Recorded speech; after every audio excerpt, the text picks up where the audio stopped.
Good evening, everybody. Happy Friday. Hope everybody had a good week. I hope you're going to have a great weekend ahead of you. This will be a good way to start it off. We have a cool guest tonight. Dominic Glover is an awesome artist, a really cool guy. Before we get to him, I just want to let you know some great news coming along as far as Creatorcon. As you know, my small show, Suffolk Comic and Art Expo, will be December 6th. I am a nurse, so we will be following infection control, and we will have a great show to support artists and local comic stores. Also, Tuesday, I have an amazing guest, which I will announce later after the show. But as usual, our shout-outs to Mad Titan Comics. On Instagram, it's at MadTitan_comics. And the owner and operator is Eric Gunderson. You can reach him on Facebook. He has slab books, key issues that are raw. He has dollar books. He has everything you'd be looking for comic books. So go check him out. We also have It Came From the Radio. Mark Torres is the host, and it's an online show that is everything indie and pop culture. It's an excellent show. I've been a guest on it before. I highly recommend everybody go listen to it. So go check out It Came From the Radio. We have Andy Lee, who is the wonderful human being that does my promo graphics. Thank you, Andy, for making me look professional. He is www.letsdudis.com, LESDUDIS. It's everything pop culture and geek culture, con reviews of different products, etc. So go check that out. And finally, we have Enrique Lopez, who has his Instagram page at Studio Maine EFL, Studio MAEN EFL. He has Inking with Kike Monday nights at 8 p.m. He always has a special guest, and he will ink live while discussing things with the guest. So check him out. In the chat will be his new art page, okay? Hey, Wade, how are you? Thanks for coming out. So now that we got that all out of the way, tonight we have a guest. I met him 4 years ago. He's a phenomenal artist, digitally and pencil traditional. And I have to say I've been very happy to see his success and how he's grown in a very short time. He's a great guy out from the West, and he's a phenomenal artist, and his name is Dominic Glover. So let's welcome Dominic. Hey, Dominic, how are you, man? What's up, guys? How's everything going? Pretty good. Good to hear. You're out in Denver, huh? Yep. Not much longer, though. I just locked down a condo in Arizona, so I'll be... Oh, wow, that's a change of temperature.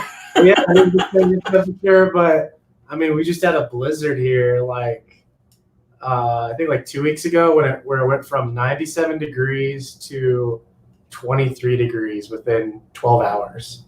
Are you serious? Yeah, it was the weirdest thing. I guess it made a world record that there's never been that drastic a change in history. And sweating to nipplage in 12 hours. That's crazy. Really weird, yeah. So holy cow. Yeah, doesn't make a lot of sense. No, that's insane. It's like bipolar weather. You live in bipolar town. That's Colorado all the time. We get snow in July, and then sometimes it'll be 80 degrees in February. It's very, very strange. Are you excited to go to? By the way, congratulations on the condo. Are you excited to go to Arizona? Yeah, I think I've worked with a few comic book companies or comic book shops over there. And my fiance's family lives over there. A lot of Comic-Cons are within driving range. So I met you at the Phoenix Comic-Con 4 years ago. Yeah. So, and Phoenix Comic-Con is a great con. I don't know if a lot of people know this, but the guy that runs it now, he used to work for Dragon Con. And to this day, I still think Dragon Con's the best run show, other than yours, of course. Well, you haven't been there yet, so. Yeah, Dragon Con is there's so many things right about it, and I'm I wish you had to work here first and then go start a Comic-Con. And that's what the guy at Phoenix did. I think he worked there for 8 years, and then he went and started Phoenix Comic-Con. When did this? Is this a new guy took over Phoenix? Because I know they had some issues and things were going on, so they had to revamp a lot. Well, he I think he started it back in 2014, 2015, and then they had all that drama with the wonderful individual who hated the Green Ranger. Exactly, yeah. So they had that drama, and But I think, that guy handled it the best you could handle that situation. So Yeah, what are you gonna do? I mean, I was there at the show, and I know the artists were happy they were in the back.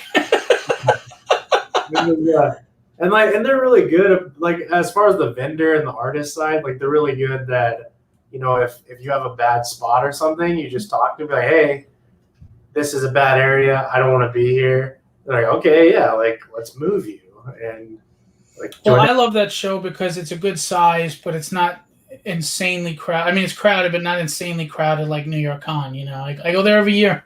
Yeah, exactly. So congratulations on the condo and warmer weather, but now you're gonna have 118 degrees. Yeah, but I mean, I travel during the summers, so like it makes a lot of sense in my mind. Like, because last year I did like 36 or 38 Comic Cons. Wow. And when you're traveling that much, you're not at home at all. So it's like, hey, like let me go to a cheaper state because Colorado is competitive with California rates now. Is it really? Wow. Pretty expensive, and so it's like let's go to a cheaper state since we barely live here, and since we're traveling. Oh my god! I just got like 50 messages. Okay, sorry. That's good, man. I'm excited for you because I mean, I met you in 2016 at Phoenix Con, and I actually got my DC versus Marvel. You might have been the first person I got on that series. You did Swamp Thing versus Man Thing for me, and meanwhile I forgot to go get the piece to show. It was pencil art, and it came out fantastic. And from then on, we kept in touch. And I don't know if you have it to show. If you don't, it's fine. But you have this amazing Batman piece where he's beating up a bunch of Joker robots. Yeah. And I should have asked you to have it. So Dominic was so kind that my very first show, he donated it to be I do art on the back of my flyers to help promote artists, but also for the fans to enjoy. You donated that piece to the flyer, and it was the most popular piece. It's such a fantastic piece. So thank you for that. And it's so funny, like that piece I think put me on the map in regards to just like exposure. Like I think it's been used as a variant cover around like 4 to 6 times, and then wow, several different licensing companies picked it up for like apparel and like box art. I saw that shirt. The shirt was nice. Yeah, so it's kind of cool. Like you were one of the first people to see that piece, and then it's been reused so many times now because it's one of my stronger pieces, I think, for sure. Hey, if George Lucas can take the same 3 movies and repackage them 15 times, make tons of money, go for it. Yeah, that's funny. By the way, I just want to remind everybody, if you didn't see the post, Dominic has kindly and graciously offered up 3 really awesome prints, and he's going to award 3 winners, the 3 best questions. Dominic will pick the number 1 answer, so you get your first pick of the 3. I will pick the second winner, and we will both pick the third, and obviously the second winner will pick out of the 2. So come armed and ready with questions. If I do not get to your question while I'm talking with Dominic, remember we have 5 or 10 minutes at the end of the show to get in any questions that you didn't get in, and then we'll review them all and we'll announce winners tomorrow. Okay? Is there any way I can share my screen to show them what they can win? Yeah, there's a share screen button. Do you see the share screen icon on the bottom? If you hit that, you can put on anything you want. All right, let's see here. So share screen. All right. Okay. How's that look? It's not up. Did you? Oh, there we go. Okay. Yeah, here you go. Okay, this is the Spider-Man. Yep. So here's a. And you color everything too, right? Yes. Yep. Oof.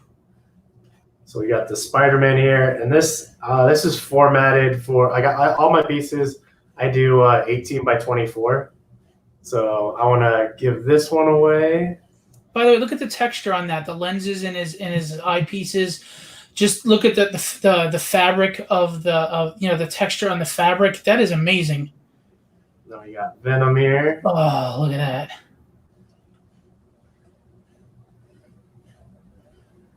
You do a wonderful job of texturing. Thanks. Yeah, it's funny you have Wade in here. So Wade's in my mentorship program, and you can ask him that's something I talk about a lot is texturing. And then the third one is Carnage here. Beautiful. So, yeah. And if you don't win, you can buy them from him, and get the set. You see his Instagram below, his Facebook below, and his website. Go to the website. You can get prints of everything that he's selling. So, and you still have shirts? Are these on shirts? I actually posted the Venom on Instagram today, and one of the companies I work with licensing said they want to do the Venom as a T-shirt. So usually it's about like a 2 to 3 month turnaround from when they say, "Hey, we want that," to that getting shelved and being available. Will you do any pre-orders or? Yeah, probably, most likely. Yeah, we'll probably do that. Sweet. So everybody follow his Instagram, his Facebook, and keep an eye out for pre-orders or any new announcements on shirts and stuff, man. Look at that. Phenomenal. And the fact that he's willing to give these free is really kind of you. Cool. Do you want me to keep the screen up or do you want me to stop? It's up to you. What I could do is I can no, I don't want you to be small. I'll put us up for now and we can show it again later. Cool. Evan Thompson said, "Beautiful work. That Spidey is crazy." Hey, Evan. We have a few hellos. Enrique, who's an inker. Hey, Dominic. Hey, Phil. Dante's in. Oh, real quick, too, before we get into everything. I have a really solid, loyal group of people that come in every show. It's like 8 to 12 people. We had a contest. They're called the Rogues Gallery because they're always teasing me and busting my chops, so they're not my allies. And they're good people. They're really good people. So we have a lot of inside jokes based on past guests that if they come up, I'll explain them to you. All right, cool. So what inspired you to become an artist? When did it start and what inspired you? Yeah, so when I was a kid, I was actually I had really bad hearing. Like I was deaf and had to get tubes in my ears, and so did I. All right, cool. And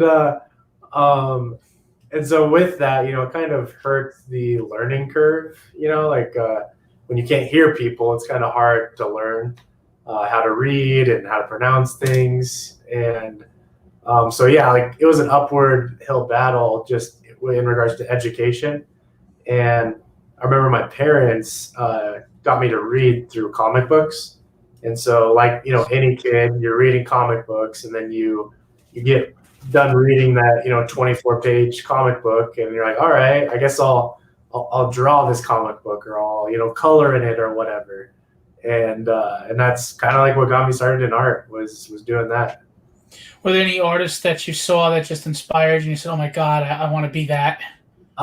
Yeah, I remember, going to different, I think back then you could go to Walmart or Target or Borders and they had Wizard magazine on the shelves. Oh, I loved Wizard magazine. Yeah. And I'm a kid, I grew up in a Christian household and stuff. So it was my dad's a police officer. So very, very sheltered childhood. And I remember grabbing a Wizard magazine and, it has Spider-Man on the front, but I remember looking in the book and there's sexy drawings of from Frank Cho or J. Scott Campbell. And so, yeah, J. Scott Campbell, he actually, I got to do a week-long course with him. Oh, nice. But back when I was a kid, looking at his pinup drawings in Wizard magazine, I was like, oh, this guy right here, this is amazing. I loved his Gen 13 stuff. Loved it. Exactly, yeah. Absolutely. So, you do a lot of digital drawing now. I know you can do traditional pencils, though you did for me. Mm-hmm. Which medium do you prefer at this point? Definitely digital, because the way my career's gone is I've kind of, I teach this on my online mentorship program, is that I kind of look at my career as a table, and all different things, you have different legs that hold up your table, which is your career. And I've noticed that being a digital artist, you're able to kind of go into different revenue streams. and have different things support your career. To use, the table analogy. So, I have a lot of licensing clients that ask me to do like, hey, we need an image that can be blown up to 6 feet by 8 feet. We need something that can easily be manipulated today, so it can be thrown on this T-shirt. So working digitally gives you more control to work with different kinds of clients. Right. But yeah, traditional is still fun. It's just for my different revenue streams, digital seems to be the way to go. Do you keep your traditional pencils up by sketching still, or has it been just work? You're constantly on the digital? The pencils are super loose. Like actually, I'm sure you're familiar with Ryan Otley, right? Of course. Yeah. So Ryan Otley taught me a trick that he does. He showed me like just do really, really loose blue pencil drawings and scan that in. And so like I look at my blue pencil drawings, it's like nobody would want this. Like this is, if you show this to any random person, they're like, oh, that's nothing. But I'm gonna tell you, don't think that, and I'll tell you why real quick to cut you off. Billy Tucci is a friend of mine, and he had a lot of roughs, hundreds of roughs just sitting or cluttering his office. I said, Billy, how many people would love an original Billy Tucci and can't afford to spend that money? Sell those roughs for $10, $15. Because you know what collectors do? They'll then get it inked by a professional and completed. Yeah. So, yeah, keep them and sell them. I'm telling you. Well, so the craziest thing, like kind of within that's happened is like, so I work with a licensed gallery right now. And like, again, all my artwork is digital, and they work with the Disney publishing house. So they're able to print my artwork through Disney on like the Disney canvas. And they got one client to pay around like $6,000 for like my digital artwork printed on the Disney canvas, and then I just embellished it with like oil and acrylic paint, and then that sold for $6,000. And I was like, and like the way they sold it is they're like, this is a digital artist. He never picks up any traditional tool, and he embellished your canvas. That's why this is $6,000. Oh wow! And I was like, I didn't know you could do that, but I'm totally cool with this. And hey, well, that's why they have the marketing team. Yeah. So, but yeah, I've been trying to like encourage other digital artists, and I'm like, hey, you can you don't have to do all traditional. You can do digital, and then just go an extra level and make it like a mixed medium and do embellishing on a canvas, or make it like a master print, and where that's the only canvas that you'll ever have of that piece. And that's a way to kind of create value for collectors. Right. But yeah, it's been a pretty cool experience. Dante wanted to ask you, what equipment do you use for your digital work? Is it a Cintiq or a Wacom? Is it Wacom or Wacom? So that's kind of like make and model if we're talking cars. So Wacom or Wacom is the company, and then the Cintiq is the tablet. So okay. Yep. So is that what you use? Yep, I have a 24-inch Cintiq tablet. Nice. We have a few other questions in here before we get to them, because Wade has one and so does Evan. One thing I noticed about you, and this is why I know you're going to be an absolute success, which you've already reached, levels of success. I always tell everybody the best artists are the ones that also have a smart business mind, think outside the box, and are aggressive and not afraid to take a risk. And from the second I met you, you have not been afraid to think outside the box. You have a very good online presence. At cons, you just recently started something, and you had a mass crowd at your table, and everybody around you is like, what the hell is he doing right? You really are doing a wonderful job of marketing the business as well as providing quality art. So can you tell us a little about that frame of mind? Because like the great guys like McFarlane, that's what they do. Or yeah, like so. Yeah, I used to be terrible like with my art. Like I tried to get into the Joe Kubert School of Art, and I got denied 5 times. Really? Yeah, and because of that, I went to school for graphic design and advertising. And so for 10 years, I was a graphic designer and web designer, and then I worked with a bunch of advertising guys and got to learn from them. That's cool. and then finally when my art was good enough from, practicing, early mornings, late nights, I just took what I learned in the advertising world and applied it to my art business. But, during that time, you pay attention to the Todd McFarlane stories, you pay attention to the Jim Lee stories, and like the Rob Liefeld stories, you pay attention to those guys. Because I love Rob Liefeld, but I think you've heard it time and time again where people like Rob Liefeld can't draw feet. It's like, okay, that guy can't draw feet, but he's one of the like probably wealthiest comic book artists there are. So he has a business mind. Yeah, so instead of judging the way he doesn't draw feet, start paying attention to what he's doing with his business. And that's what I did. We start looking at these guys like Jamie Tindall, right? Yes, of course. He's an indie king. Yep, like Jamie Tindall's another one. Like I'm paying attention to him and Brian Polito. Yep. So building relationships with those guys and and watching them is like what's helped me kind of, I guess, push my career in the direction it's headed and has been. So yeah, it's not always I need to draw like this guy. Maybe I need to make my lifestyle more like that guy, and that's what really helped me. Dude, you've come very far in 4 years. So imagine where you can be in another 4, and you're still young. I probably have underwear older than you, so I might even be wearing it. I'm not kidding either.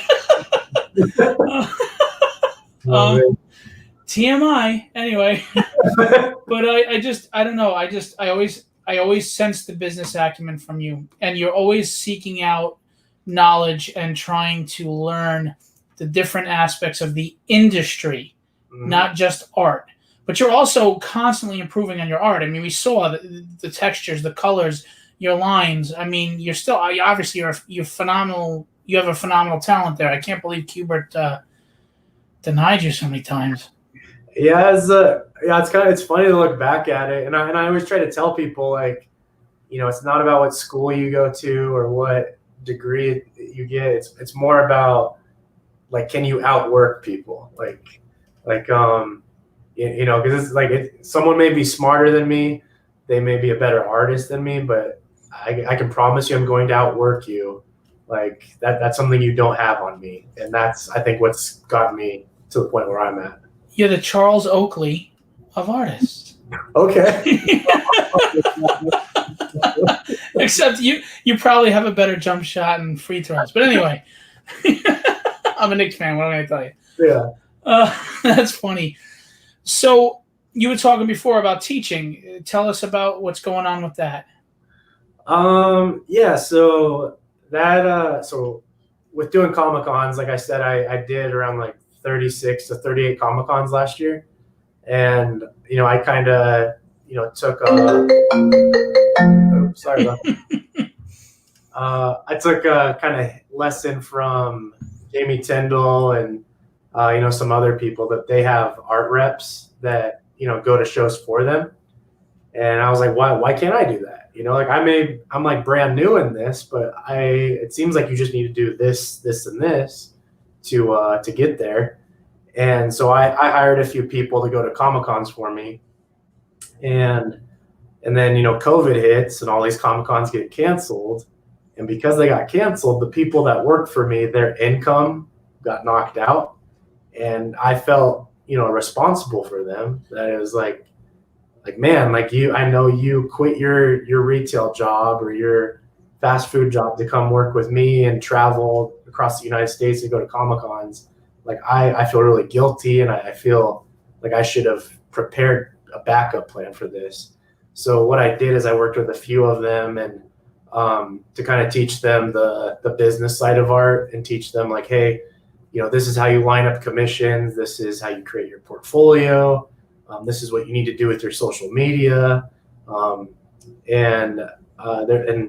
Probably within like maybe 3 weeks to 4 weeks, maybe, I got them to start making around $500 to $1,000 a week in commissions back in like March and April.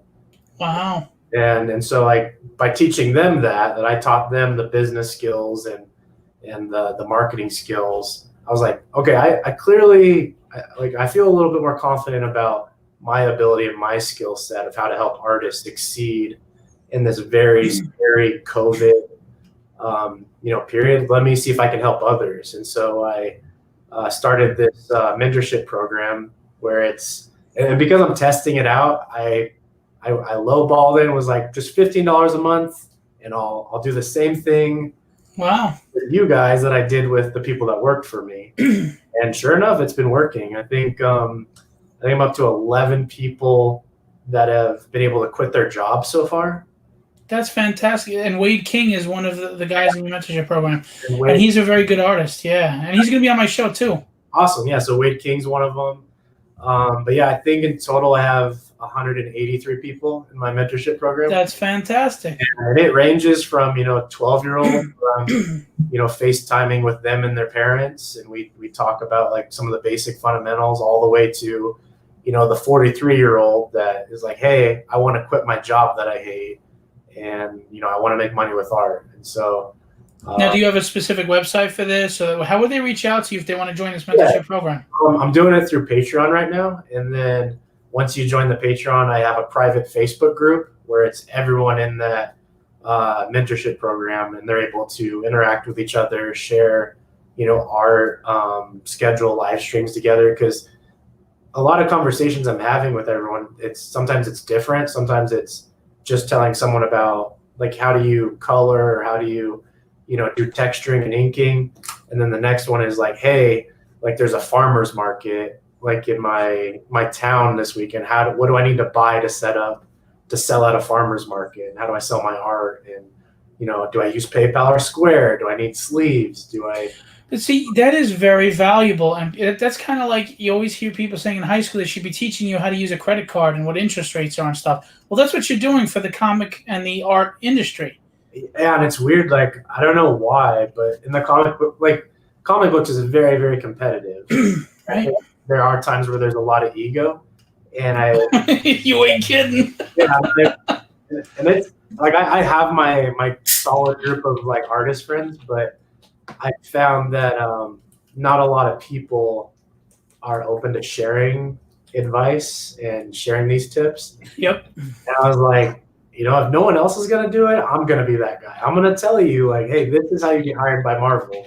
This is how you get a licensing deal. This is how you sell your artwork. Well, that's because you believe in yourself. You don't feel that if they get good, that's going to make you not do well. You feel like you'll do well and they will do well also. Yeah, and it really is that whole line of, you are the people you keep. That psychologists say that you are the average of the 5 people you interact with the most.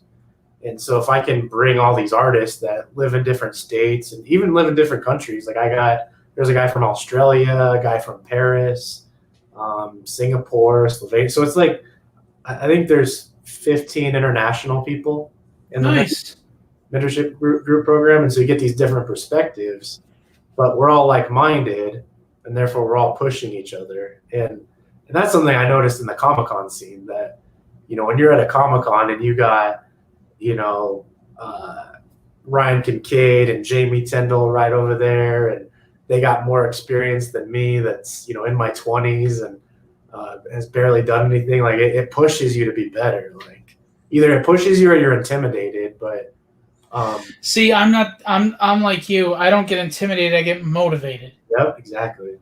If I see you where I want to be, I don't get jealous or upset you're there. I go, okay, how am I going to get there? Yeah, and then I think, like, honestly, it always confused me, but I think you really can just walk up to these guys, and I bet 70% of the time they're going to tell you, this is how you do that, this is how you do this. Ryan's a good guy.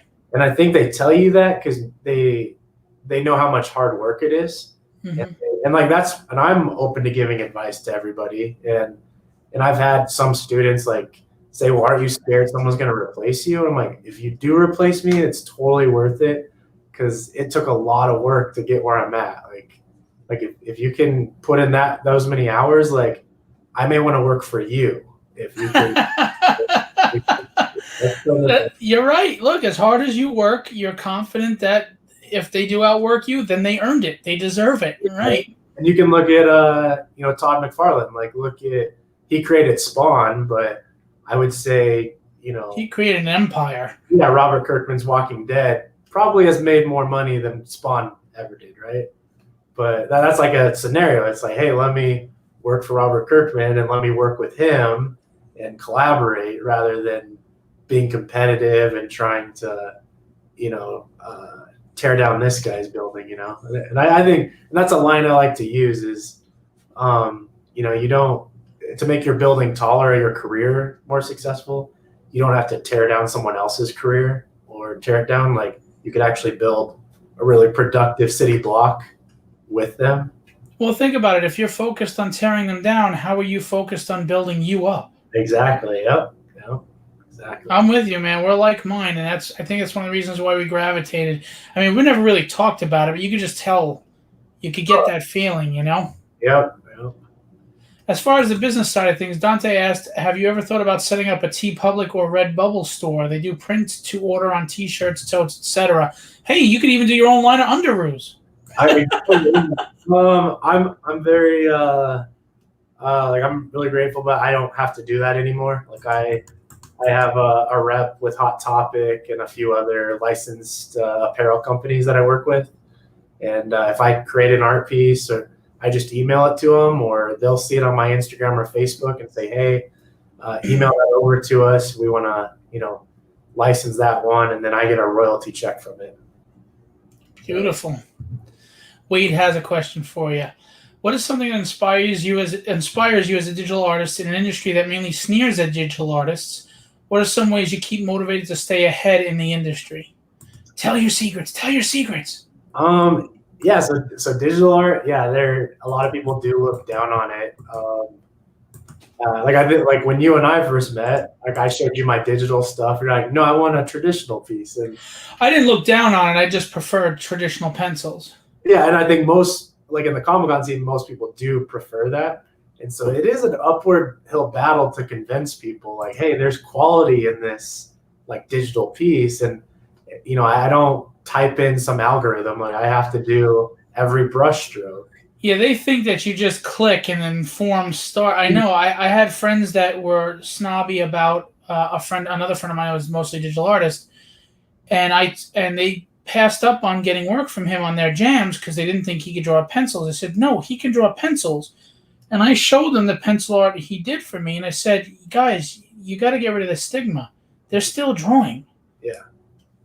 And, but yeah, I think it's creating that value, like, at shows, like you've seen me sell that. It's, trying to create that value and, like, working with the right printer to make sure that your digital art reaches that level of, hey, I want to hang this on the wall. Like, it is a piece of artwork. It's not just some random printout of something. Working with the Disney publisher to print my stuff on canvas now. And I think, I've heard that line a lot, like, seeing my artwork in person really makes the difference.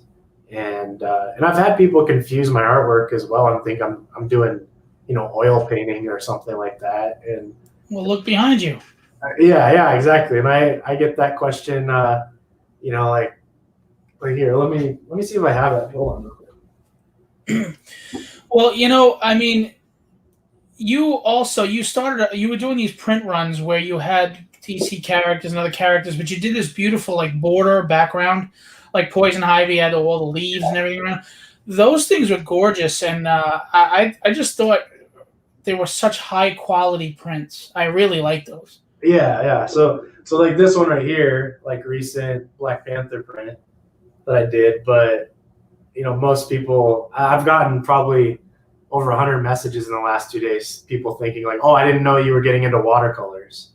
And it's like, yeah, this wasn't watercolor at all. It's still all digital. But like, a lot of that comes from training traditionally, though. So if you can learn how to paint traditionally with oils and watercolors, that skill set transitions over to working digitally. And digitally now they have different pens, like different stylists for the different types of things you're going to do, right? Like you have brushes and you have. Yeah, exactly. So if a client asks me like, hey, we want you to do, this piece, but we want it to be in a style of like watercolor, then I remember back to my, training of painting with watercolors and only use watercolor brushes. And I think if you want to work in the comic book industry and you're a digital artist, you need to understand you need to use traditional techniques. So if you're doing inking work, you do your hatching, your cross hatching to do all your shadows and your texturing stuff. And if you're coloring, you need to understand that, like, hey, my color palette needs to be a little bit more limited because, if you look at the comic book medium, you don't have infinite colors to color with when you're doing, traditional comics, looking back 20 to 30 years ago. Right. No, I agree. But besides, with the digital, how has it affected you though, as far as like your own, what's the wording? Like not texture of the piece, but texture of how forceful you are with your hand, and like, because it's a different thing when you have this physical graphite, pencil in your hand, as opposed to the stylus. I mean, there's a difference, right? Yeah, I think well, digital is definitely more forgiving because it's more forgiving. I think there's speed that comes with that. Okay. And I bet it took me a good 2 to 3 years to get used to drawing digitally. But now it feels really, really natural. Like, it's like the whole riding a bike thing or brushing your teeth. Like you do it enough times, it's second nature. And like I think the first time I ever was forced to be really used to it was when I got hired by Mars Incorporated to do a project for M&M. Oh, that's cool. M&M the candy, and they wanted a billboard down on the Vegas Strip in Las Vegas, and so this billboard needed to take up, I think it was like 6 stories on the side of a building. Wow. And, they wanted changes like really fast. It was like, hey, could you completely change that guy's upper body? And it was like, I don't know how you would do this traditionally. And it was funny. I actually had a friend, and I won't name him, but I got him hired by M&M as well to do a billboard, and they fired him because he didn't work fast enough to With the traditional, you mean? Yeah, exactly. So I think comic books, I think it will always have a traditional like need or want. But I think when you get into the commercial and licensing stuff, Right. digital is what is required just to keep up with some of those deadlines. I totally get that and understand that, absolutely. I just want to ask you, as far as the mentorship, do you also educate them on how to use the Cintiq and how to use the technical equipment of the digital? There's been several people that are still traditional, so I'm teaching them basic anatomy, traditional techniques, and then a few weeks in they're getting the hang of it, and they're like, hey, I want to try this, but on an iPad, and then we'll I'll help them shop for an iPad and figure out like what's the price we should do, like, or do you want to go all the way to the finish line and get like one of the big Cintiq tablets, like. Wow, so you're really hands-on. Yeah, because I've noticed the more I do this with them, like it's like the more you teach, the more you learn. Because they're asking me questions, and I'm questioning myself. Like, yeah, why do I do that? Like, I have this tab, not that tab, and it's make this better. Yeah. Well, that's cool because teaching does teach you something as well. You're right, and you do, like you said, you do FaceTime. You do virtual face-to-face with people. Yeah, we'll do FaceTime. I do like Instagram live streams, so that way everyone else can watch it. Like, yeah, I've caught a few of those. Because like sometimes there's people that are international, and so when I'm like, me and Wade are live streaming, someone that's over in Paris or Singapore is asleep. So if I put it on Instagram Live, then they're able to watch it later. Right. Gave it to the IGTV, and Instagram's just one of the more popular like visual social media. Sure. Especially for art. Yeah. So tell us more about Disney. You were talking about Disney before.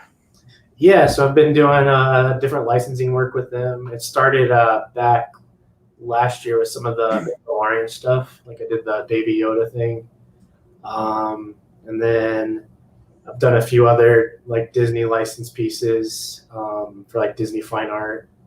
If you go to like the Disney stores, you can catch them there. That's awesome. And then been working with a few and then I've noticed like once you build some of those relationships, you can carry that off like to a different licensing company. So it's like, hey, I did Spider-Man for Hot Topic. Let me go to like a board game company, or let me go to Hasbro and say, hey, I already did this Spider-Man. Can I do more Spider-Man for you? You like with, a Hasbro toy or with this board game. Can I help you with a card design? And so if you can lock down one, then you can usually carry that to different licensing. Because that's really what it is they're looking at your report card and they're like, all right, yeah, you already, worked with this company and they trusted you. And especially if it's Disney.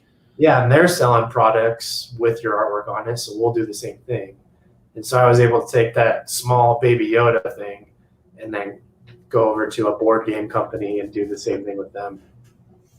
And that keeps it fresh and interesting for you, I'd imagine, right? Because you're not just doing the same old thing. You're working on so many different types of projects.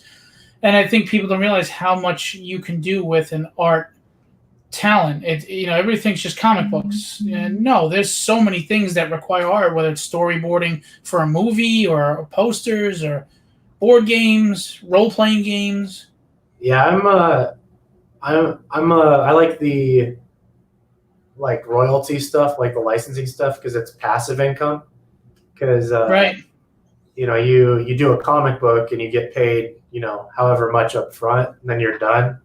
But if you make a cool, splash image and then throw that on a t-shirt and a hoodie and it's on the back of box art, then you get a percentage of each of the products that's sold. And that gives you kind of some cushion to go work on whatever you want, whether it's, hey, I want to go do, some online classes, or I want to go to a Comic-Con. But, even if that Comic-Con doesn't work out as well as I want, that passive income still rolling in. So see, that's the business mind I keep talking about that you have. Nobody talks like that. And, people don't think about that. And you're absolutely right. You're right. Yeah. Sometimes the Disney art collectors spend tons of money for work. I remember working in the Disney flagship art gallery and selling a $60,000 Brito oil canvas piece. Sadly, it was for a mom who said it would look good in her kid's bathroom. It's so funny. Like my art rep right now that I work with one of the galleries, that's one of the most common things that comes up is like, hey, make sure it looks good in a bathroom, or make sure it looks good like in a kitchen. And like those gallery guys are pretty smart. Like I think as they've been around a while. Yeah, I think as comic book guys, when we create artwork, we're like, I want to make the most dynamic, coolest thing.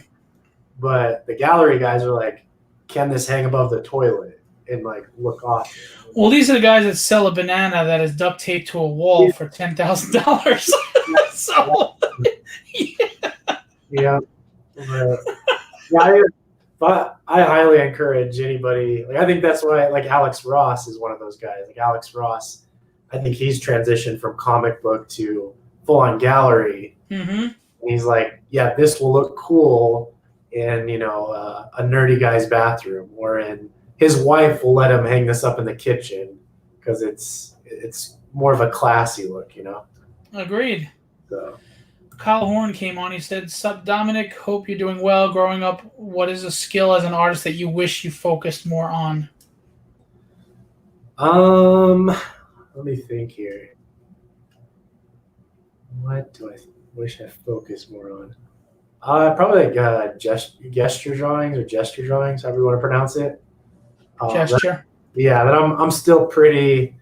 I'm in the Neil Adams kind of boot camp of I have folders and folders of reference images and poses and stuff like that. So you're working on that. That's where you're trying to improve your. Yeah, I would love to just be able to draw something from my mind, but at the same time, like there are several examples like Neil Adams that rely on reference, and that's one of my weaker points. I think is I'm one of the guys that has to use reference. So See, I talked to my wife about that, and she's like, I have to use reference. I'm no good. And she's a talented artist. Like, reference is fine. Everybody uses it. Why do you think they make those posable dolls? That's why artists in the old days would buy a toy car or a toy horse as reference because you didn't have the internet. Yeah, and I think so that's like we were just looking at here. Can I share my screen again? Yeah, of course. All right. So. Oh, Norm Ratman is here. So how do I share this again? Norm's gonna heckle me, I'm sure. I think you have control of the sharing screen if you want to. I'm sorry. Before you share the screen, do you know Norm Ratman, famous thinker? Yeah. Can you draw Philip with headphones but make them look like Princess Leia? Oh yeah, let's do it. Dude, in Spaceballs, every time she takes those things off as headphones, I die laughing still. Norm, you're killing me. That was funny. Sorry, go ahead. You had the screen that you had shared with that has a Spider-Man on it. Just switch the image on that. Yeah, if you could do that real quick. How do we? I think it's on your end. Well, I removed it there. You okay? So talking about reference, so you see like the texture here. Yeah. So that's actually texture from a basketball. Oh wow! Okay, I can see that. So I'm not looking at Spider-Man mask reference. I'm looking at basketball texture for reference, and that's cool. But that's like an example of like I still lean on reference, but it's how do you use that reference, And this is a really simple one. It's just a head bus, nothing too crazy, but. That is really cool. But are you accepting commissions? Oh yeah, definitely. Here, let me look at my commission list real quick. So I finish about 2 projects a week right now. Right now I'm working on a gallery project. Oh, what project?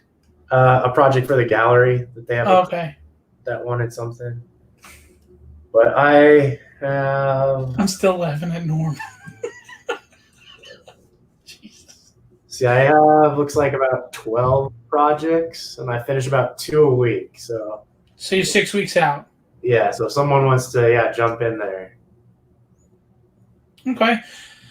Well, you heard him. If you want to commission, he's 6 weeks out, but he's usually pretty quick with them. So reach out to him. Again, there's his Instagram, there's his Facebook, and you have his website. We have a few more questions I want to get in. Evan Thompson said, do you have a funny story about turning down a job? Like the request was so ludicrous you couldn't even bring yourself to do it? Yeah, so are you familiar with what OnlyFans is? All Might? OnlyFans? Oh. Is that the yeah. So I just found out about them. So surprisingly, so there's a lot of crossover with OnlyFans in the cosplay community. Uh-huh. And I've had a lot of cosplay girls that I've met at Comic-Cons, and they want me to do like artwork of them for like OnlyFans incentives. So sign up for my OnlyFans and get a Dominic Glover like art print where he drew me or whatever. So I most of them have been pretty like PG-13, but there's been a few requests that were a little over the top, where I'm like, yeah, like I can't do that. That's. Well, were they going to give you a reference photo? Well, that's the thing. Like I was sitting on the couch with my fiance, and I did like 2 designs for this cosplayer that used to be a porn star, and she was sending me images, and I'm sitting on the couch with my fiance getting all these naked photos, and Jeez. And I'm like, it's just business though. I'm not. Nothing else is happening. Did she check? Did you erase them? Did you get rid of them? No, I think there's been sometimes like, yeah, I wish I could pull them up on the screen. I'm not going to do that, but No, don't do that. there's been some times where she walks into my office and there's like, I'm drawn, yeah, like a naked girl like from a reference photo. And she's like, "What are you doing?" And I'm like, "Oh, it's for the OnlyFans girl, that sent me all this money and everything." And Yeah, that wouldn't go well in my house if I was drawing. I'd be paying for a divorce attorney. yeah, so to answer that question, I've had to turn down some of those because they were extreme. That is funny. Hey, Bradney, how are you? Thanks for coming in. Bradney has a few questions. Have you ever thought about working for Dark Horse or DC? Yeah, I've done some projects for DC. With Dark Horse, yeah, I haven't had that opportunity yet.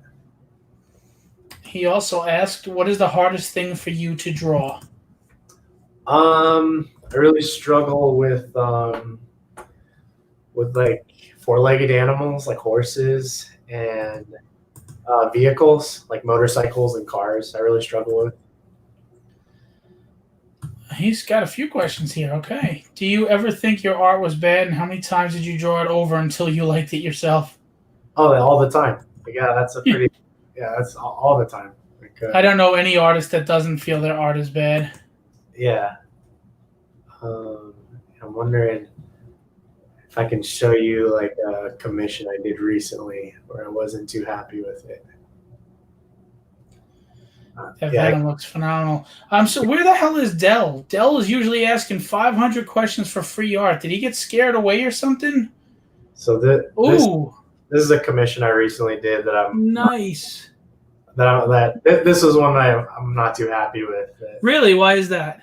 I feel like I messed up the composition and some of the anatomy, and yeah, like this portion right here around his torso kind of bugs me. Are you planning on like redoing it, or you're gonna? Yes, Norm, free art. Norm is a pisser, man. Oh, by the way, Norm, I showed my daughter's episode 9 finally, and I kid you not, my 8-year-old goes, so she gets the Falcon and the droid and the sabers and their house and their name, Daddy? She admits she stole everything. My 8-year-old saw that. And she said the ending was weak. Ooh, well, look at that. I'm a big Hulk fan. Yeah. This one I was pretty happy with. But yeah, the Thanos one, it was like, man, I could have done this better. Speaking of Hulk and Thanos, I was so disappointed that the Hulk didn't get revenge on Thanos. I want to see him come out and just tear into him, and they ruined the Hulk after the first really good movie. Yep, I'm with you on that one. She didn't get the green milk. Oh my God. Speaking of, you're saying you work for Disney and everything. We have another artist. Oh, where does it go? Sorry. That he actually worked on the Iron Giant and some other stuff. A great guy, Steve Garcia. Hey, Dominic, really nice stuff, man. Question: I've been to a ton of cons, never tabled at one. Finally going to take that step next year, post-plague. Any advice for first-time tablers? Try not to get an inline booth. Try to get a corner table. Damn right. Or corner booth. Don't underprice yourself. Like I see a lot of people always do, like 1 for $15, 2 for $30 or whatever. It's at Comic Cons. I don't think it's how much you're selling each product or each print for, but it's more about what your average transaction is. So, you may be selling a print for $15, but how do you get everyone that comes to your table to spend, $30 or $40? So what's a $30 or $40 value that you can give every single customer? Don't think of your prints, think of the transaction.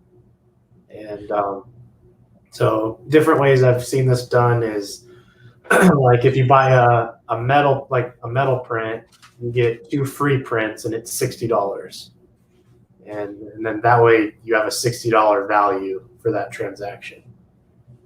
And you have a great con presence. I mean, just the last New York Con, you could, if you want to share with us some of the things that you do, you like to think outside the box, and you had a crap load of people in front of your table that everybody's like, what's going on over there? And then when you get a crowd like that, people get curious, like, oh, that must be something I want. And they all of a sudden, they all start following each other. Yeah, and you had this huge crowd. Well, and that comes, like, everyone's heard of these rules. Like, that whole test where, if you look up at the sky, like everybody will look up. Yeah. That's what Comic-Cons are. So it's like, can you get people to look at your booth, and can you get them to just stay there? And the more people that stay there, then people start to get that fear of missing out. Yep. Like, what's going on? Like, I need to, like, I remember at New York Comic-Con, like, I was doing giveaways. And so the rule was if you buy something, you have a chance to win something at my table. And so I lined up 40 transactions to like 60 transactions that day. So you have 40 or 60 people come back to your booth. Pretty soon everyone's like, why is there 40 to 60 people right here? And then there's people asking, like, what's going on? Right? Oh, if you bought something, you get a chance to win something. And I was like, and I'd look at my watch, I'm like, all right, guys, I'm doing the giveaway in 2 minutes. And people are like, can I be a part of it? I'm like, yeah, sure. You just have to buy something. I'm like, I don't know what I want, but I want to be a part of it. How much is something? I'm like, oh, well, the cheapest item's $30. I'm like, all right, here's $30 and I'll pick it after. And so you have people just paying $30 to be a part of the giveaway. And then they're part of the giveaway, and then people are hanging out just to then pick their prints. And so it just kind of creates this kind of nice little circle of life at your booth where you just have people circling back and forth and staying there. And people are like, why is there so many people there? But you also have a nice display. You have a tall wall display on a corner, like you said, with all your prints in full color. You were across from Jason Metcalf, and I was talking to Jason. I'm like, I'm going to come over and say hi to Dominic. I go over to say hi to you, and in the middle of, I think, my third sentence to you, a whole crap load of people start shoveling in because apparently they knew there was a time for the raffle, or what you were doing. So I'm like, yeah, okay, I'm going to let you go. I'll come back and talk to you later because, I mean, in seconds, a ton of people showed up. Yeah, there you go. Can you make that bigger? So I'm sitting there talking to you, and all those people showed up in seconds. And I'm like, okay, yeah, we'll continue talking later, Dom. I mean, look at all those people there. And you know how people pan out a camera to make something look like more than it is? That is what was there. This photo is not exaggerating what was there. That's what was there. And they were even curling around the left, curling around the right. But again, look at his display. It's this big, beautiful display. It's tall. It's attractive. It's catching people. And he looks like he's an auctioneer up there. Look at that. Yeah, and it was all about, so I can't remember who asked that question, but like, I'm not chasing a sale. I'm chasing the attention. So it's, you're not selling products, you're selling an experience. And thank you. That's what I say about my shows. Yep. So that's what this is. You can look at this photo right here, and you can see that's an experience. And my product's the smallest thing in this photo, So. Yeah, no, look, if you go to the left, that's where I was standing. I mean, I'm probably gone by now, but I was right where your asterisk, your arrow, your cursor is. And literally, we got flooded. I couldn't even finish. You couldn't even hear me talking to you anymore. Yeah, so I was like, all right, I'll see you later. I think I did this like 3 times a day. So, yep. So it was just like you just had people buying to be part of this over and over and over again. Yeah, that's awesome. Sure, people are coming up with excuses to buy more. They're like, well, maybe I should buy one for like my grandma. Maybe I should buy one for like my cousin. I'm like, yeah, every time you buy something, you get a ticket. You get to be part of this experience. Steve right now is going, damn it, I didn't get a corner booth. I'm calling him right now. Yeah, exactly. That's great. I mean, that's really great. We have a couple more questions. Do you a killer piece that you love personally but haven't found any takers for in the industry?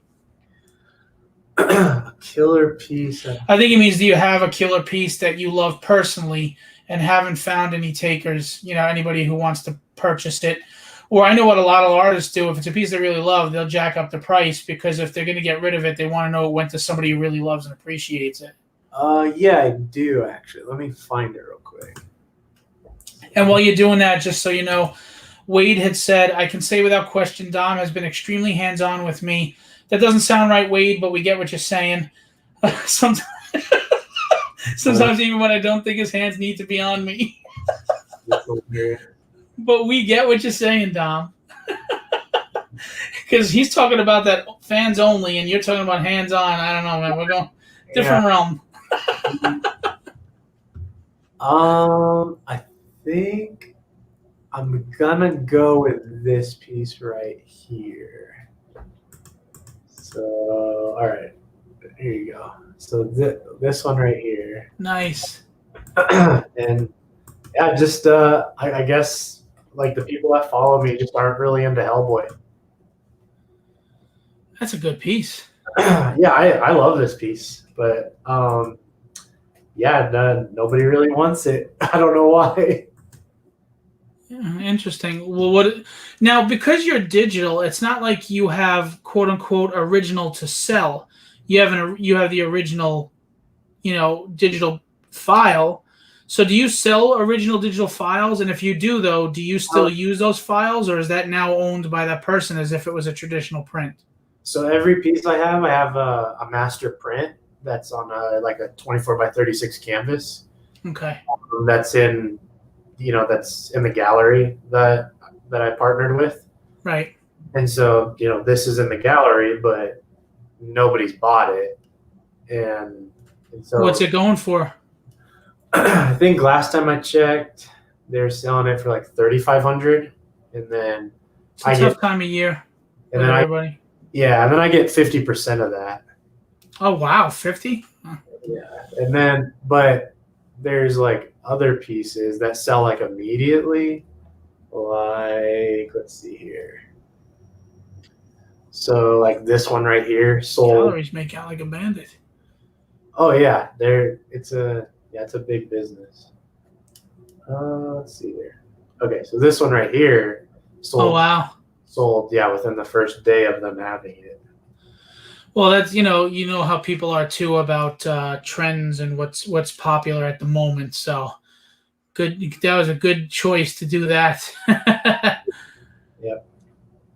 As a matter of fact, season 2 is coming up soon, so he'll be big again with Baby Yoda. Yeah, I'm pretty excited for that. Dante asked, have you ever gotten in contact with Gallery 1988 in California? They do theme gallery shows, and Jensen Karp, a.k.a. Mr. Daniel Fishel, owns it. Yeah, I have talked to them before. But that's a conflict of interest for me to work with them because the other gallery I work with. Oh, boy. These guys are funny. John Ottinger. Is it Ottinger or Ottinger? I'm sorry, John. You're going to have to let me know one of these days. He said nice Hulk that you showed before.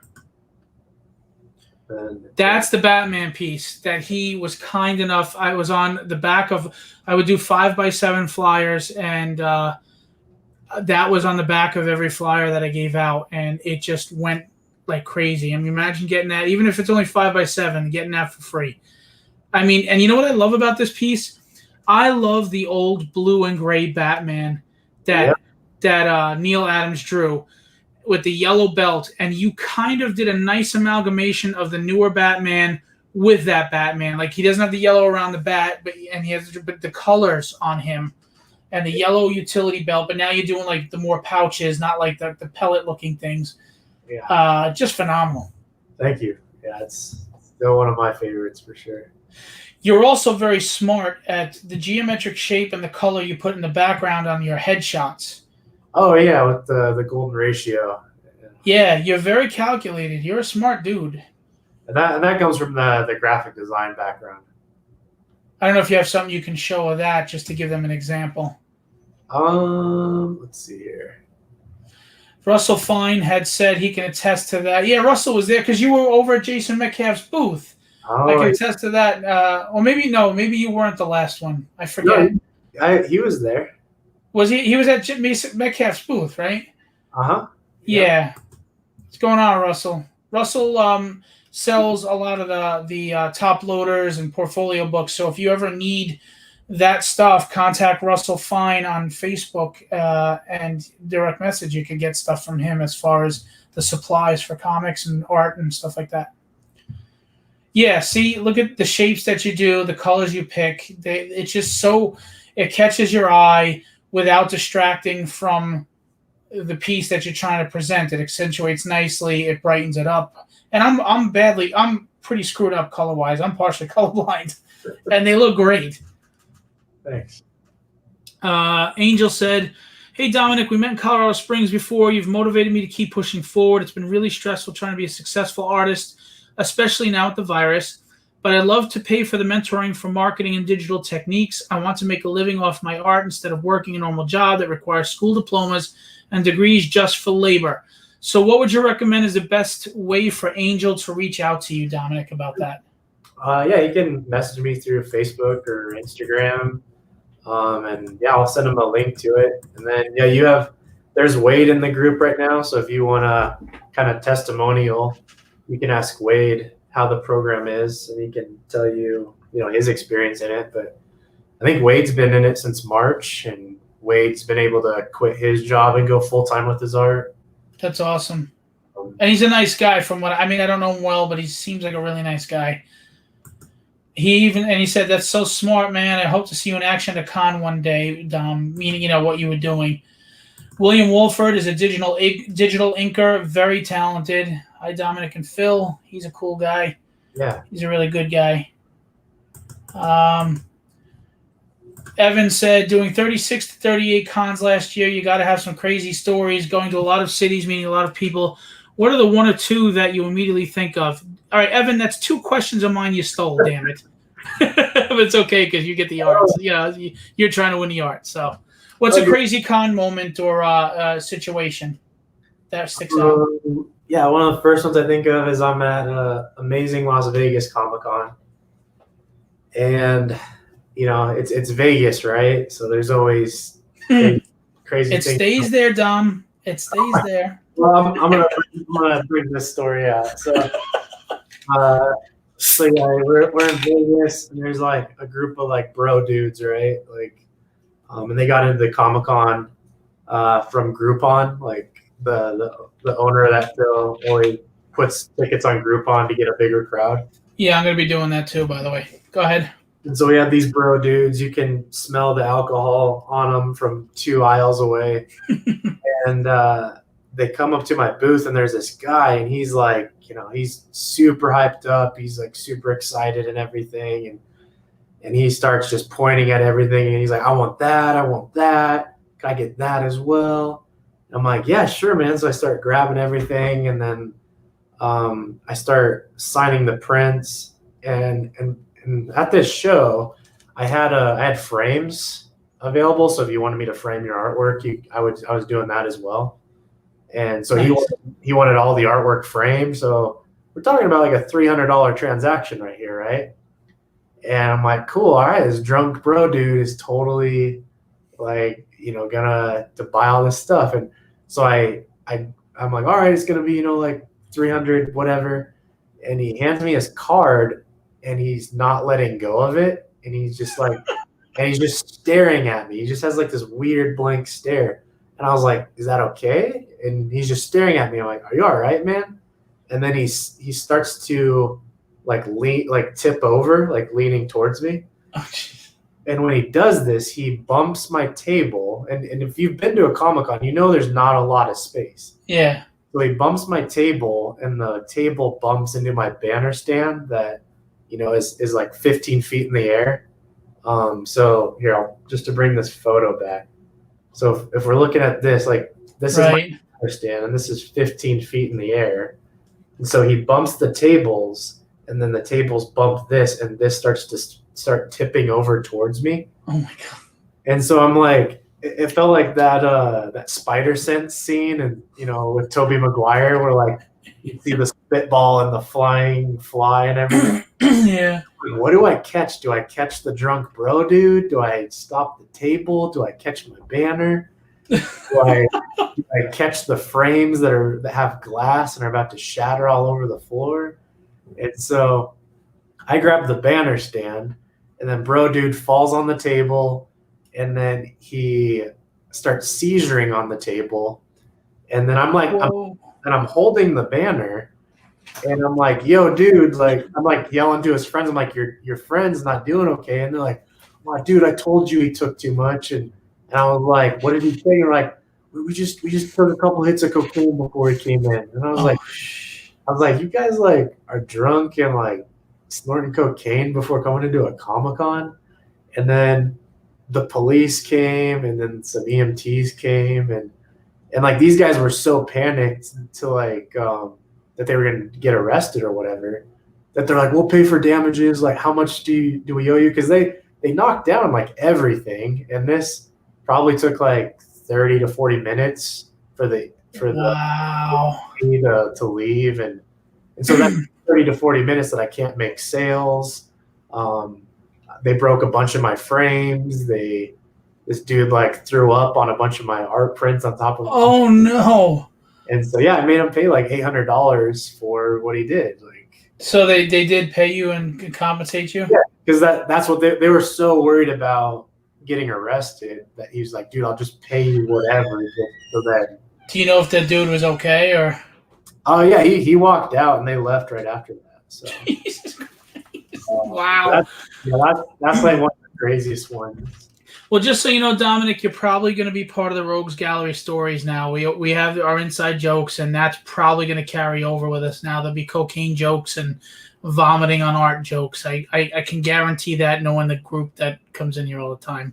And Dell is finally here. Better late than never, right? Wow, that's crazy. Yeah, having a guy seizure on your Comic-Con booth is pretty bad. And what a choice to make. Shattering glass, all my prints, the wall. Yeah. Did he want another story? Did he ask two? Or give as many as you want. I'm trying to think of another crazy one. Because now Dell is back in form. We have a few questions from Dell.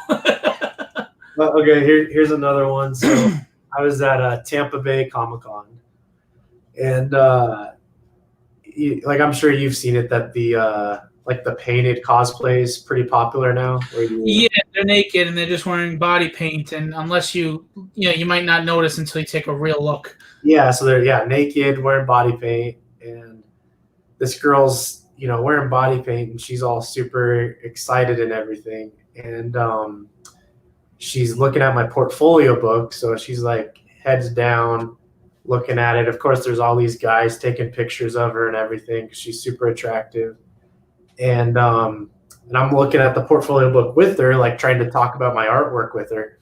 And her pasty falls down like on the table.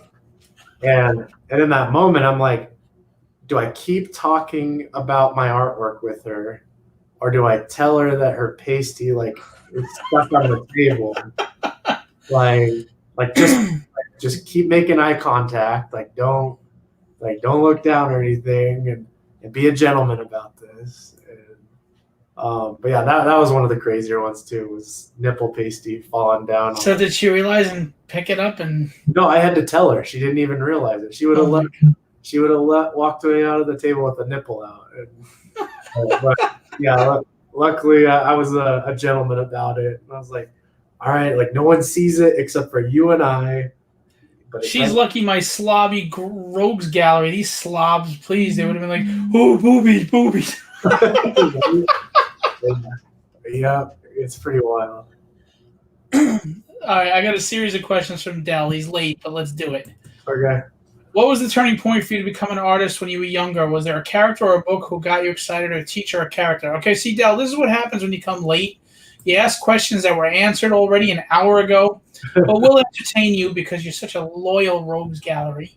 Oh, yeah. We were talking about Wizard Magazine and J. Scott Campbell. There you go. And then we have question number 2. Has COVID helped you do more commission pieces or helped you spread your name around, or did it do the opposite? Yeah, so I think at the beginning of this year, I had like 23,000 followers on Instagram. And now I think I'm around like 75,000 followers on Instagram. So my Instagram's definitely gotten bigger. I got that job with Netflix. Yeah, we're going to get into that. I've been doing a lot more, doing a lot more commissions because now that I'm, not doing Comic-Cons, I'm more available. And I think a lot of companies are aware of this too, that because I've met a lot of, like account executives or different reps at Comic-Cons before, and they've come up to me and be like, hey, we want you to do this project. And I'm like, well, I'm not available because I'm traveling all the time. And they know that, hey, Dominic's totally not traveling now, so let's hire him now before he starts traveling again, because I'm a junkie for traveling. Like when you can have cokeheads seizure out on your table and nips pop out. Like, why would you not want to travel all the time? So, well, if you ever follow Dominic's Instagram, you'll see he does a lot of con pictures and people holding his prints and just showing his experiences at Comic-Cons. He also, I do this too, which is very smart. He asks questions that engage people on his posts to attract answers. The more answers and the more comments you get, the more attention you get to your page based on the algorithm.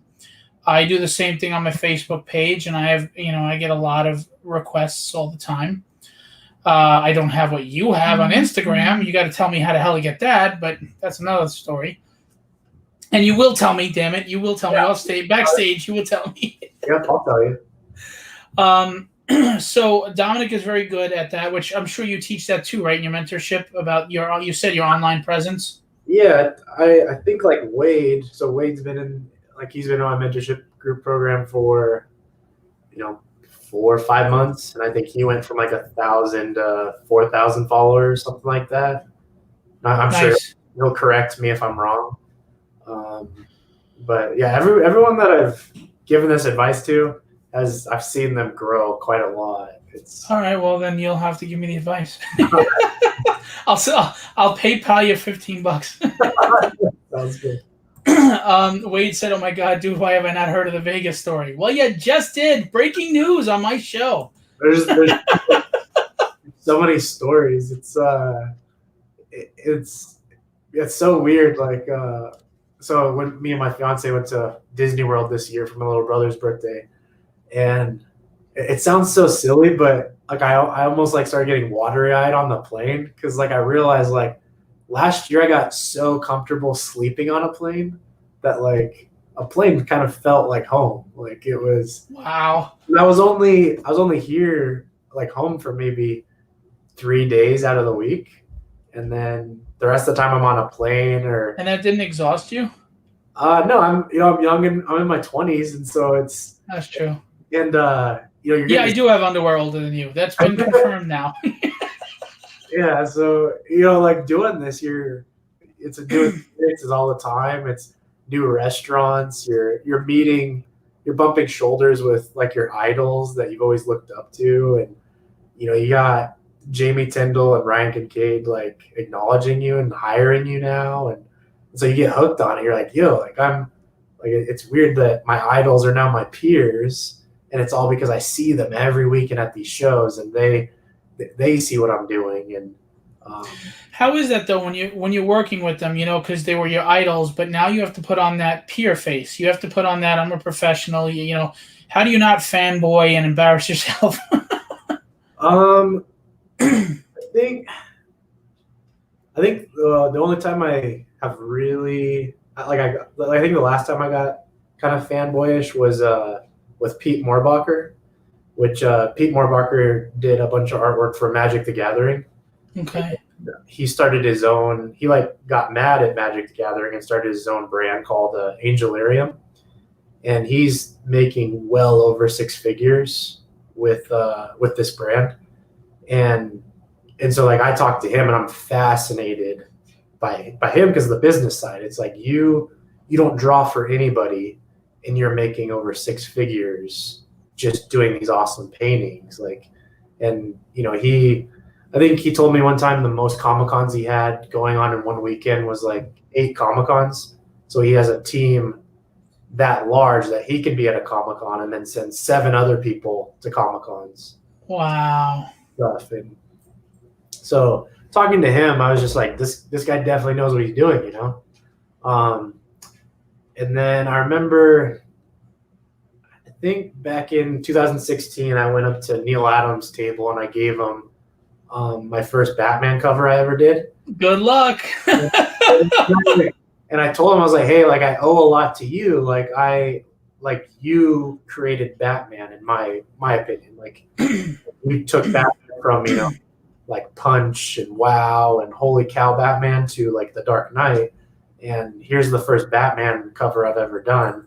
And I just want to give this to you. And he was like, well, I guess they'll hire anyone for with DC these days. And I was just that like, sounds like Neil. Okay. And then fast forward to 2019, and my line for, let's see if I can pull this up real quick. Let me get that. So that's definitely Neil, just so you know. That's everybody. He's with everybody with that.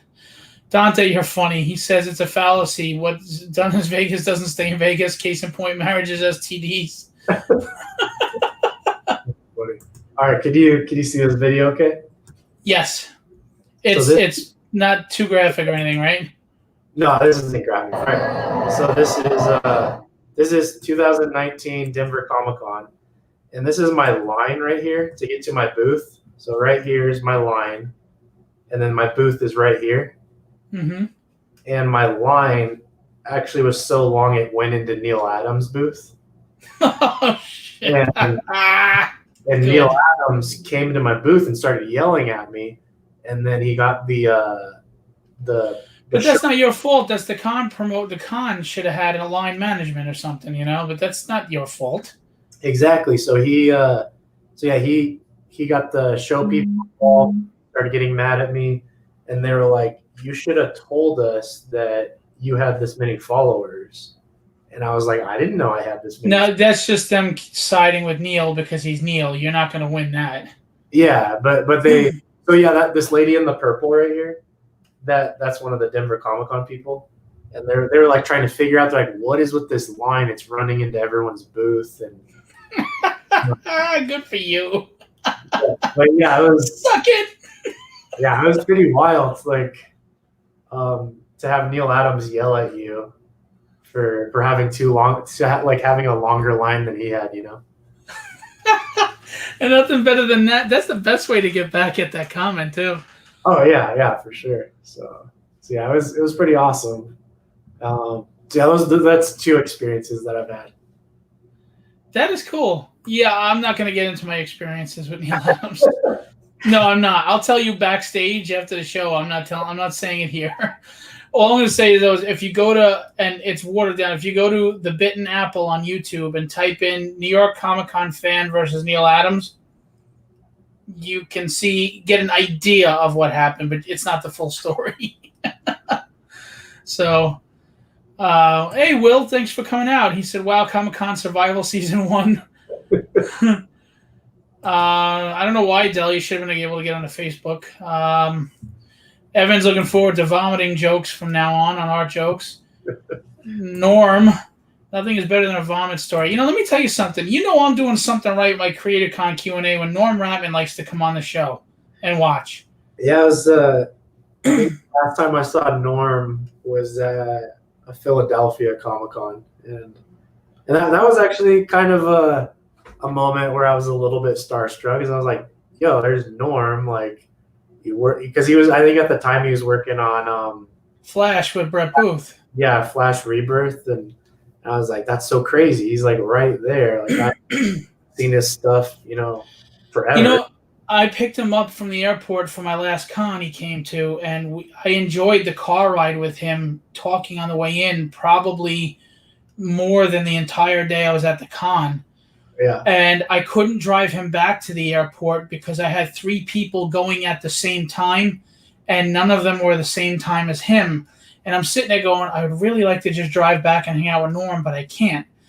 So I had to tell him, I can't drive you back. I had a car take him back, and because I was driving the other 3 people at the same time. So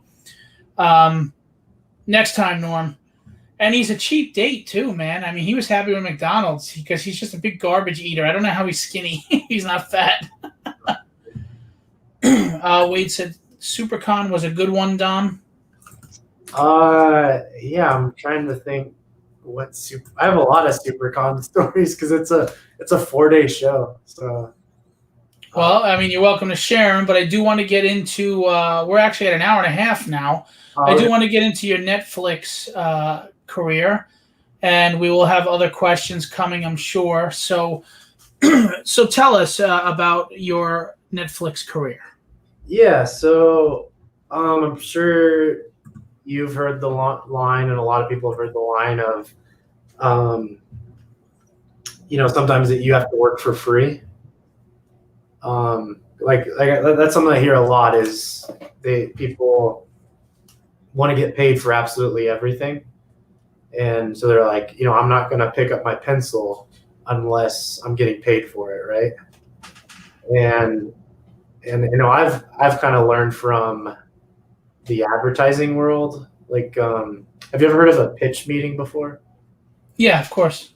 So just for the people that are listening, so in advertising, there's times where, like, if you work in an advertising agency, you have contracts with big corporations and big companies.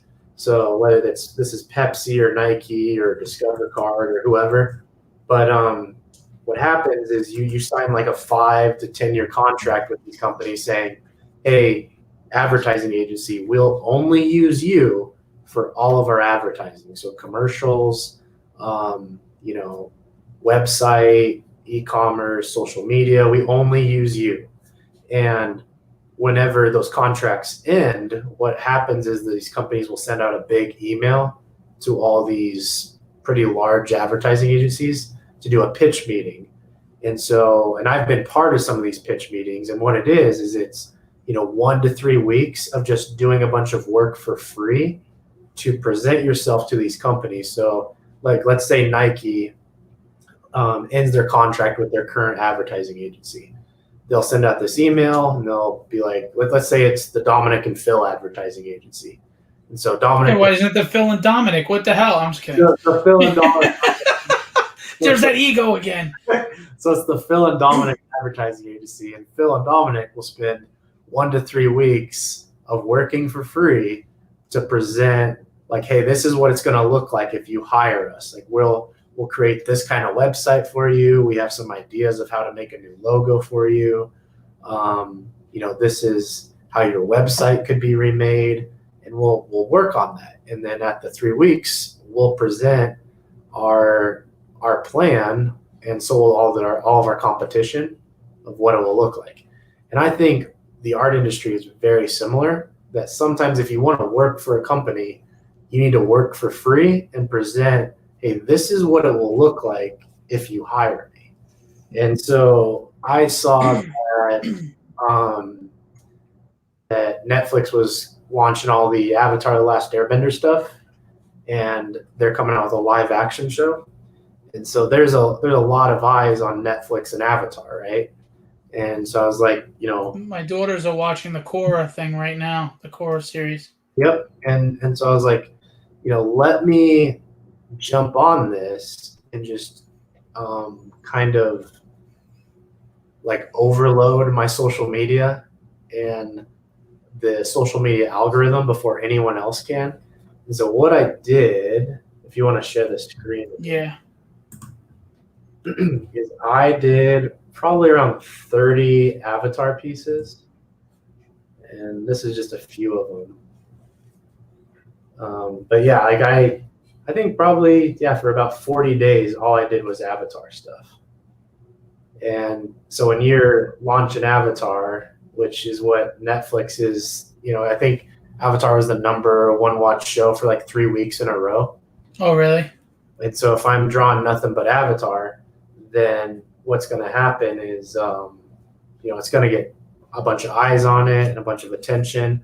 And sure enough, I had a representative from Netflix reach out to me and was like, hey, we really like your avatar artwork. We're planning on doing another project that is going to try and get the attention of a similar demographic. And we want to hire you. And we're seeing that a lot of people are liking and engaging with your artwork. So we want to hire you to do visual development and concept art for our show. And That's fantastic. And so, like, kind of tying this the advertising thing, like, work for free was kind of like my pitch meeting. Like, it was, me doing, like, presenting, like, hey, if you hire me, this is what it's going to be like. And I did it over 30 times. See, I have to tell you, I love what you just said, and I'm going to tell you why. And the reason why I was coming on late was just having this conversation with my wife. People don't understand investment in a business is spending of yourself, whether it's spending money, spending time, and they don't get it. The money will come, but you have to nurture your business by investing first. Everybody thinks that they got to make money from the start, and those people who are trying to make that dime right away never succeed. You have to sacrifice. You're going to lose at first because you're investing. It takes money to make money. Yeah. It takes time to make the money, to spend to make the money. And you're right. And building a reputation, also networking, those are invaluable, so important tools to put in your box that will lead to money later. But if you think you're going to get money right away, you're in for a sore disappointment. Yep. So I'm glad you said that, because there's too many people that don't understand it. They think they got to get a ton of money right away, cover all their expenses. No, you have to build a reputation to where the money will start flowing to you.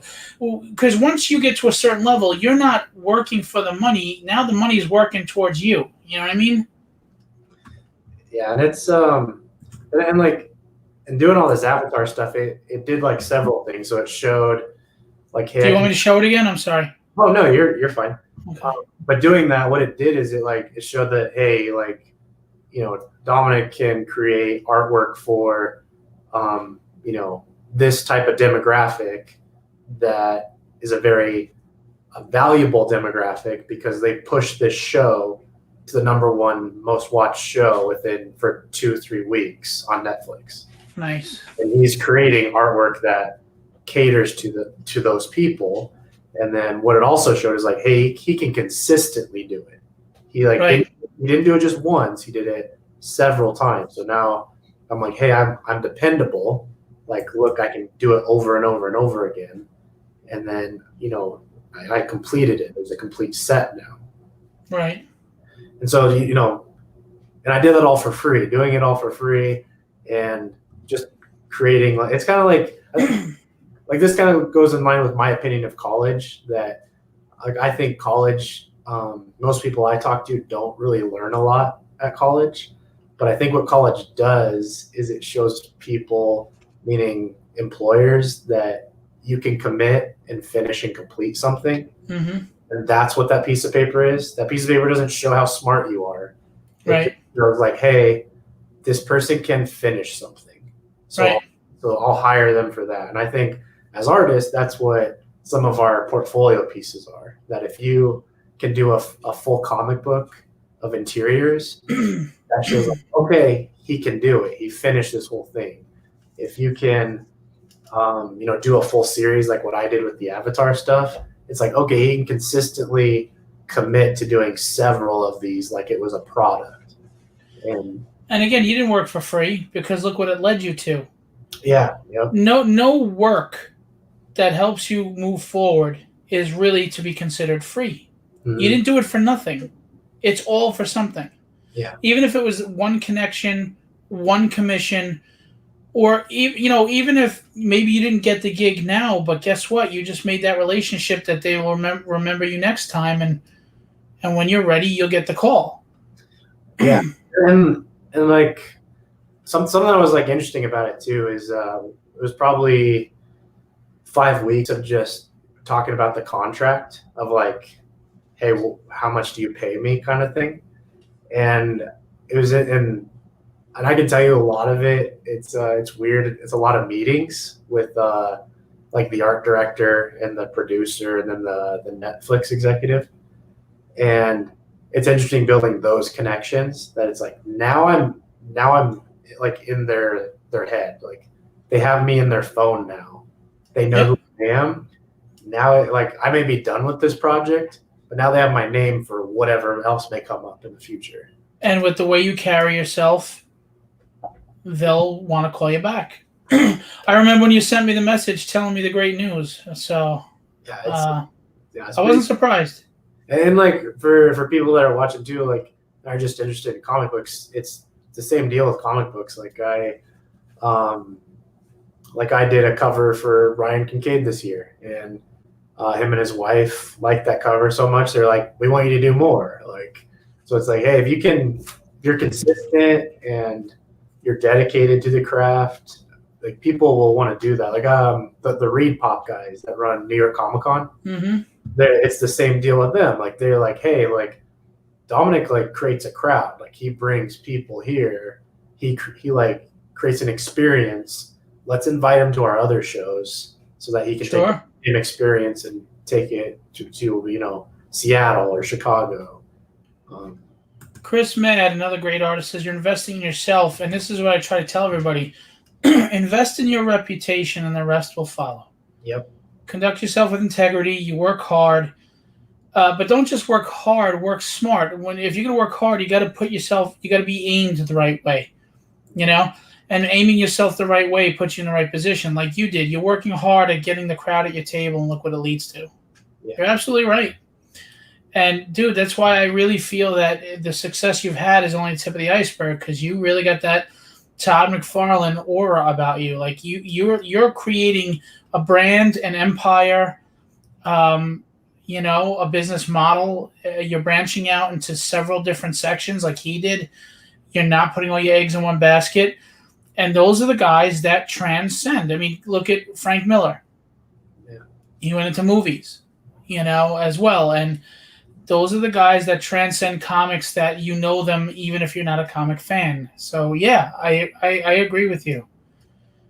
Meanwhile, I actually get to ask my questions because nobody's asking me questions. I guess they don't want some free art. All right, Right. Dell asked a few, but we've already gone over them and answered them, so I figure we'll wait until after again, Well, let me ask you, speaking of comics, have you ever thought about creating your own series of something or your own project? Yeah, so I'm a huge history nerd, and I've definitely wanted to make my own comic book like involving some nerdy history stuff I have. But like everything, it's time. Like it's all how much time do I have available, kind of thing. And I'm trying to create enough passive income streams to be able to have the time to do that. Yeah, exactly. So, yeah. Good night, Wade. Thanks for coming out, man. I appreciate the support. He said it's been great listening and getting questions answered. This has been so awesome. Thank you guys for doing this. I'm falling asleep though. Laugh out loud. Evan, repeat the question at the end, okay? I promise to get to it. Especially now at the age of Kickstarter and Indiegogo, I mean, everybody's like going nuts. Oh yeah, if you can get the time, this is the time to do it. Yeah, you talked to Jamie and Ryan and all those guys. Like, yeah, it's crazy. Like I was talking to two of the girls that work for Jamie, and they're like, yeah, it kind of like this year kind of makes you question if Comic-Cons are necessary when there are those people that have been able to show that resilience and pivot to, Kickstarter, Indiegogo. They are definitely necessary, though, and I'm not even saying that as a promoter. Trust me, right now people are filling in a void. Yeah. Once that void is gone and it goes back to normal, all this virtual stuff is not going to be the fad that it is now. I hope so, because I personally like the Comic-Con experience. There's energy. No, I'm telling you. Look, I have this small little rinky-dink show in December, and I'm not doing this to plug my show, just talking on topic. There's a ton of people that are like, I can't believe this. This is great. You're the only show in New York, and we can't wait to go. Now, I don't know what that's going to be physically at the point, but people are hungry, man. I mean, I have some comic dealer friends that they're doing really well online, and they think this is the way of the future. I'm like, no, dude. We've survived world wars, civil wars, plagues, depressions. We will overcome this in time. Cons will be back, and people are going to be like, oh, you remember when they had virtual cons? They sucked. Yep, exactly. I know it because I know how I feel, and I'm talking to a lot of artists, and they're starting to change it too, going, man, I miss cons. Plus, you guys, that's when you get to interact with your peers. You get to see Jamie. You get to see Ryan. You don't get to see him. Yeah, I could go on rants about the virtual cons for hours. None of it makes sense, and it's really frustrating to me that I see people in those virtual cons that take a percentage of your sales and stuff. Like, you already paid for a physical booth, but now you got to pay for your 8 online pieces to be displayed. And I'm like, man, if people knew that they could take that money and invest it into like Facebook ads and Instagram ads instead, like, then you're hosting your own Comic-Con. But it's Thank you. But What is an online con? Let me tell you something. I don't need to go to an online con for a vendor. It's called Amazon and eBay. yeah, exactly. I don't need to go to a panel. I don't need to go to a drawing panel for an artist when I can go to their Instagram page and watch them draw on their own and talk directly to them. Yep, that's what I've been saying. But there's still people that are just like, no, like, I'll never have the following that these cons do. And I actually realized the first time I realized a lot of those cons don't have as much social power as I think a lot of people think they do is so New York Comic Con was charging I think $2,500 for an Instagram post. And I was like, that's cool that you'll get on the New York Comic Con Instagram page, but you got to think of how many different kinds of people are following that page. Like, that's like, you're not targeting your demographic. Yeah, it's people that are following your page, like your Instagram page or your Facebook page, they're following it for a specific reason. Whereas if they're a cosplayer, they're not looking at you. If they're into TV stars, they're not looking at you. Yeah. So that $2,500 you could have invested in just your people. Facebook promotion and Instagram promotion on the people exactly who are going to go to your page. See, you're smart, and I totally agree with that 100%. People don't think like that. They think mass audience. No. Like, if I have flyers for a show, I'm not putting them at a car wash. I'm not putting them at an old age home. I'm not putting, you know what I mean? It's not my demographic. Yeah. I'm sure you've watched that Social Dilemma. I haven't watched it yet, but everybody's telling me I should. I can't because Facebook already pisses me off. Well, it's a lot of stuff you already know, but I've been using it to explain it to the people that like to argue against me on these points. That I'm like here. I think this will sum it up for you right now. Okay, so do you remember that song that was on the radio, that Old Town Road? Yes. Okay, so that got popular because of TikTok, right? And so TikTok, it gets used on all these videos and it goes viral, becomes a meme. And all these music companies realize that. They're like, this is crazy. Some 19-year-old kid made that song go #1 right from 15 seconds of his song on this social media platform. So then we fast forward to this year, and all the politics and stuff are happening with TikTok, and it's getting banned and everything. And then Instagram decides to do the Instagram Reels, which is supposed to replace TikTok. And Instagram is the #1 most used social media platform in the world. Is it? It's more than Facebook at this point? Yep. Yeah, right now it is. Instagram is. Wow. And Warner Brothers has their own music production studio. And they're like, we want to do the same thing that kid did with that Old Town Road song. We need to make our songs go viral. So what they did is they bought an Instagram page that had 40 million followers, and they paid $84 million for it. And And like a lot of people look at that and they're like, that's so crazy, but Not to them. but people like you and I look at it and it's like, well, what Warner Brothers just did is they placed a value on a follower.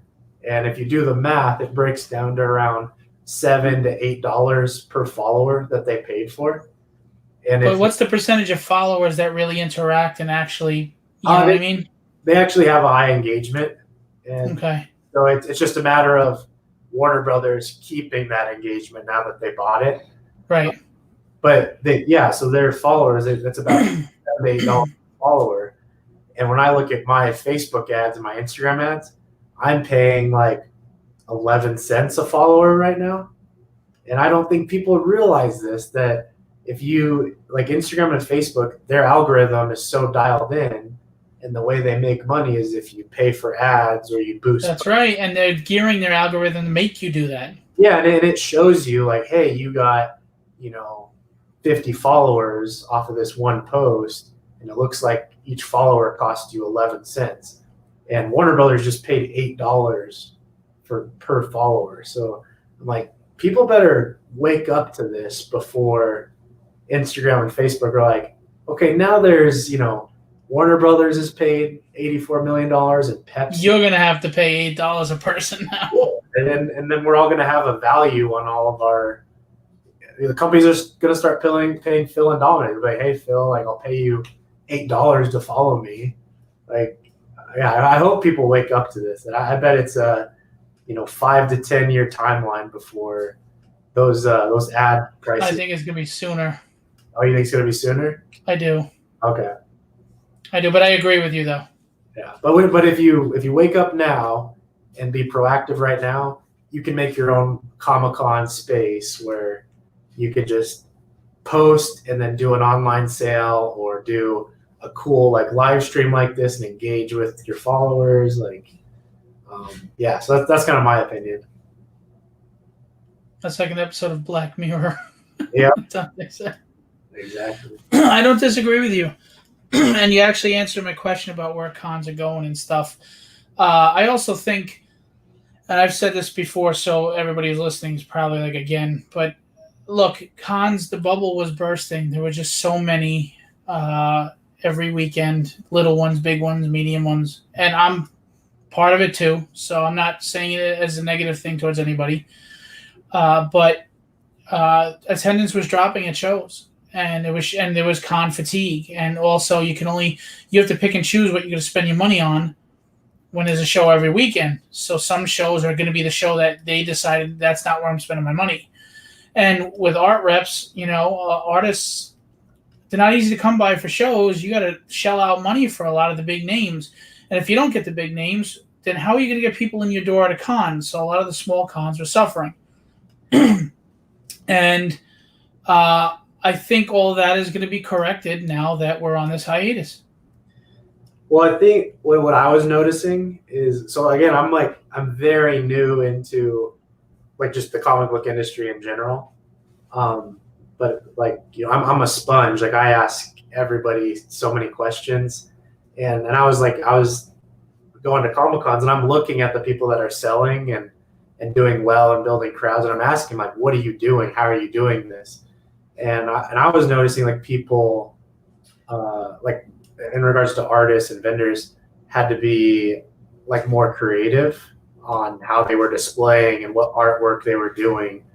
And you were seeing like people that were pushing the industry forward in a way. So it's like, because people are having that con fatigue, you have to get more creative. You have to do things like raffles. You have to have different kinds of displays, and that's like what I was doing, and like my little group of friends, that because it's definitely like a band of brothers kind of thing. Like there's definitely cliques in the Comic-Con scene, because I was noticing all of us had bigger numbers than the year before, and because we were like, okay, like there's people that are stuck in their ways and just going to keep doing cons this way over and over. You have to evolve this and like level that, like the whole technique and display. And well, it's like we discussed before the show. Yeah. Yep. I'm not going to get into details because it was already stolen, but I did this really cool scavenger hunt thing that I'm going to do again at Creatorcon, and nobody's ever done it before. It's an awesome idea, and it got stolen. The second you do it, promoters steal from promoters all the time. But what kills me is when a big show that I'm not even at that level steals my idea, and I'm just a little guy trying to get ahead. That's when I'm like, oh, come on, man, you're already ahead of me. Have you had Russell on the show yet? Russell Fine? Yeah. No, not yet. Russell, I think he's a fascinating guy because he works with all the artists, and he has a great perspective because he sells those like top loaders, right? Yeah. And so he knows exactly who's buying, like whose artwork is selling the most. And I remember like at shows I'd go over to him like, what are you loading the most? Like what art are you putting in your top loaders? And you're a smart man. And I would tell me like, hey, that's my competition. Like I need to go talk to that guy because Russell's telling me that guy's selling the most. Because you're blowing him up though. Careful. I think you should get Russell on because Russell he gets to see all those cool things that nobody thinks about. He just has a very, very interesting convention business sales perspective. Well, I mean, he's a vendor and he's a salesman. He's been doing it a while, and like you said, he has friends that are artists. So, yeah. But you're a smart little devil, aren't you? Look at you using every angle. Yeah. Dante said, any relation to Danny Glover or any other famous people named Glover? Yeah, I actually am related to Danny Glover. Oh, you really? Yep, really am, yeah. No shit. Yep. And so, but you're too young to say I'm too old for this shit. Yeah, I'll maybe like 10 years I'll say that, I guess. How are you related? So I have, so my grandfather is part of the Bronner family, which if you've been to Georgia, it's like the biggest Baptist church family. Okay. And they have a hair product company, which is the Bronner Hair Products. And they partnered with the Glover family. And Danny Glover is like tied to that family. And of course, if you have one family partnered with one family, skip a couple generations, of course there's marriages and relationships between them. So I think last time I talked to my uncle, I'm like third or fourth cousins with him. Okay. So that's cool. Lou Tramontano said, Dominic Glover, I ordered your Mary Jane print, so I'm on late. I love your art, Dominic. Thanks, appreciate it. Russell said the unfortunate piece of cons was them trying to one up the other and forgot the core pop culture audience, artists, and the source material. It's like movies with tons of special effects, terrible writing, story, acting. Absolutely right. And that's why, and again, my show is very focused on a demographic. It's my niche. Everybody's telling me I'm wrong. I need to be this big pop culture show. I'm like, tell that to Heroes Con, tell that to Baltimore Con. They're a niche. They're for artists, creators, and they don't go the big TV route. And my stars are you guys. And that's where I'm staying. I don't care if I don't get bigger, but I will. Yeah, I think anybody can look at the Walker Stalker cons and realize and I think all of us vendors and all of us artists realize chasing these actors it's a very, you have to have it beat for beat for beat to make it actually work. And all it takes is minor slip ups in the industry, the TV show, the movies. That's right. For it not to work at all. And you can look at Walker Stalker is the perfect example of. But see, you bring up a good point. Actors and actresses, or actors in Hollywood or TV, it's a fad. While Arrow is hot, so is Stephen Amell. Mm-hmm. Arrow's done after next year. Will he still be hot? I mean, look, no disrespect, but look at a lot of TV actors that are now B-list actors. But Adam Kubert is always going to be a legend in the industry. He doesn't fade, even if he's not working on a damn book. George Perez is retired. You think for 1 second if somebody gets George Perez to a con in 5 years from now, his line isn't going to be out the freaking door? You know, I think there's staying power when you're in a niche. Well, I think this year with the entertainment industry has kind of opened a lot. Didn't Wade say he was leaving? I know, that's what I was thinking too. Yeah, I was like, he's dropped 2 comments after he went to bed. He's sleep watching, I guess. He's like, I can't miss it. He's giving nuggets of information. That's so funny.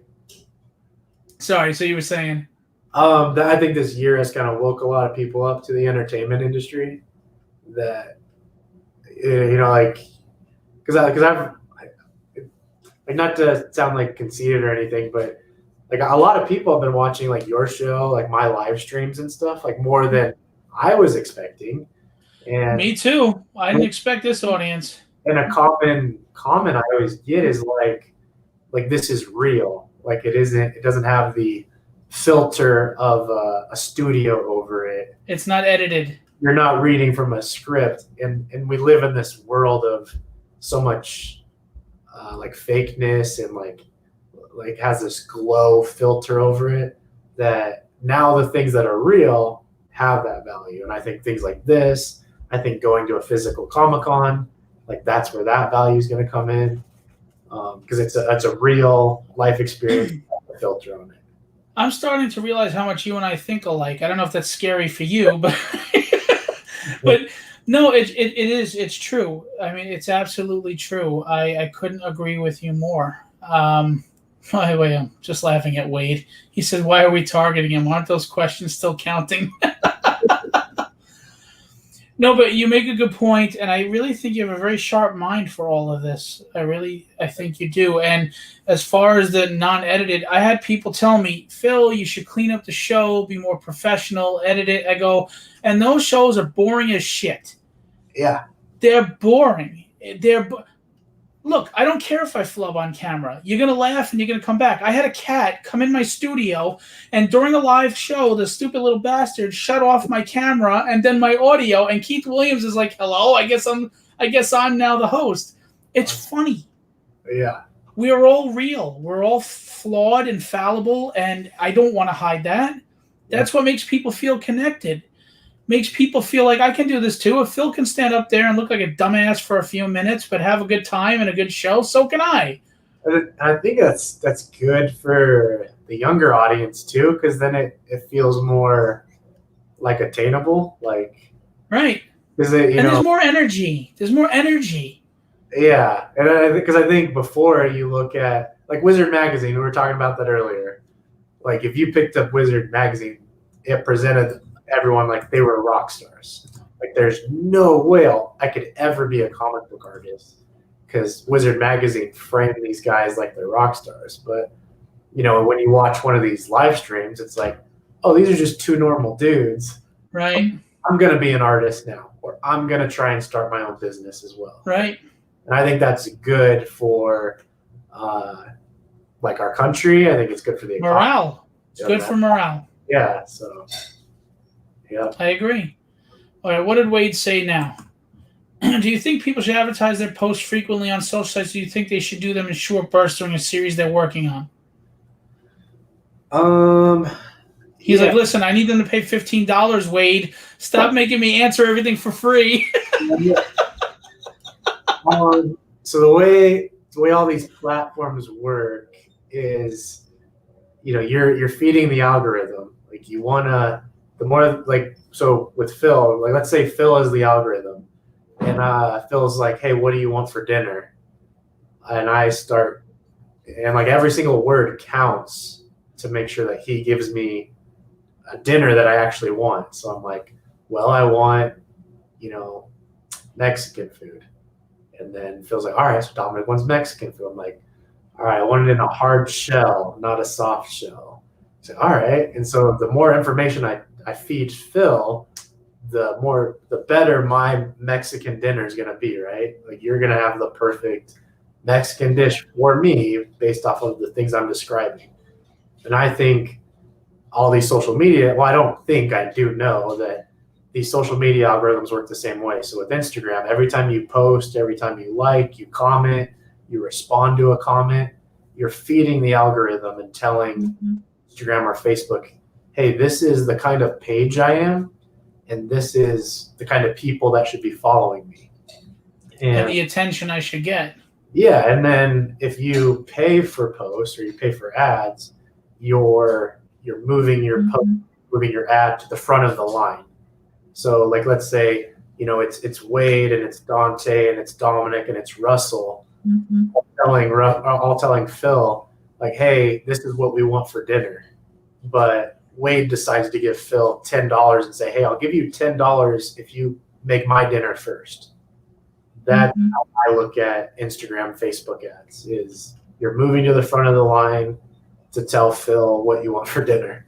That's the analogy I'm going to use. So yeah. And not one fat joke from anybody in my rogues gallery. You thought there would have been. Oh, by the way, I lost 40 pounds, so screw you. But I was expecting like a buffet running joke or a feeding Phil. It should be the other way around, feeding Phil. But I'm surprised. That's funny.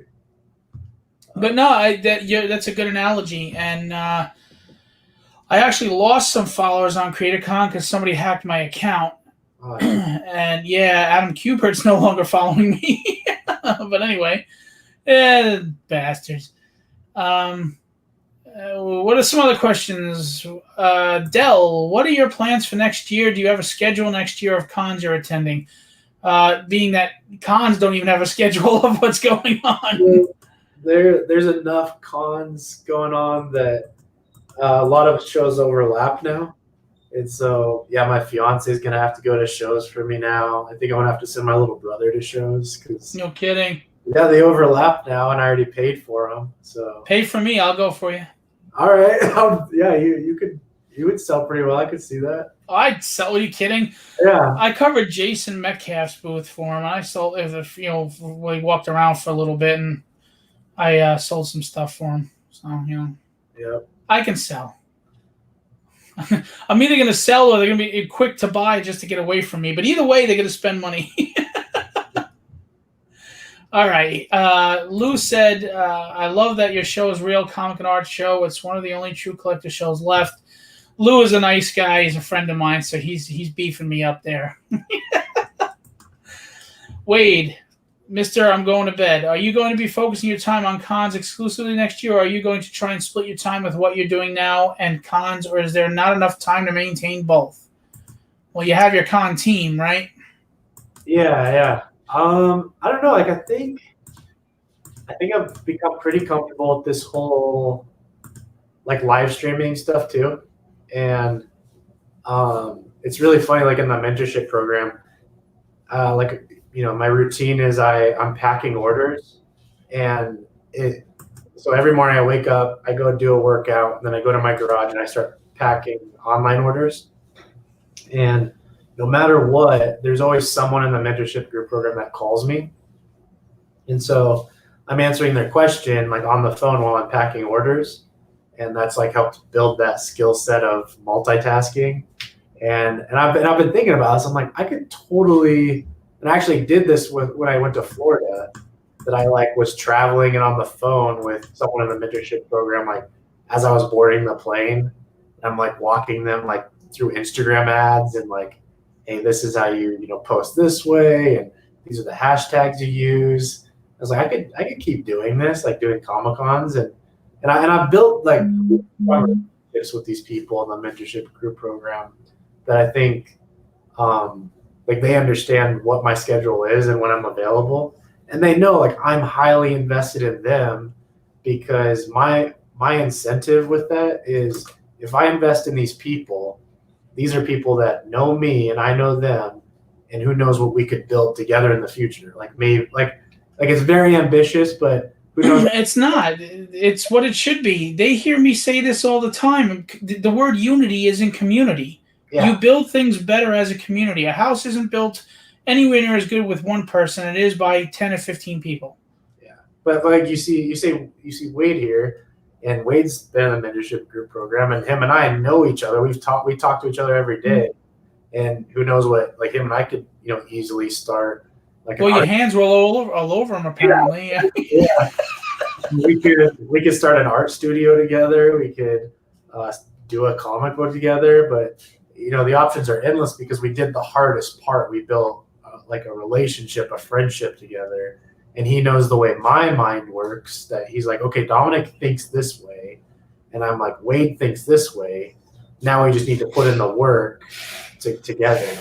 Dude, I'm telling you, you're like the less attractive version of me because because everything I've been preaching, you're saying right now, just obviously less loud and obnoxious. But yeah, we have to work together because we could conquer the freaking world, I think. Cool. Hey, Heather, I meant to address your saying hi before. I'm sorry I didn't say hi. Heather Ellen's a good supporter of the show, too. She's been part of the Rogues Gallery, so she's in to say hi. No, and I'm not just saying that. I'm being serious. I don't hear many people think the way I do and see the things the way I see it. And you've actually surprised me by the things you've said, and it's nice to hear that from somebody else and somebody who's succeeding. Somebody who's doing well. So obviously there's merit to it, which just validates the fact that I'm not an idiot.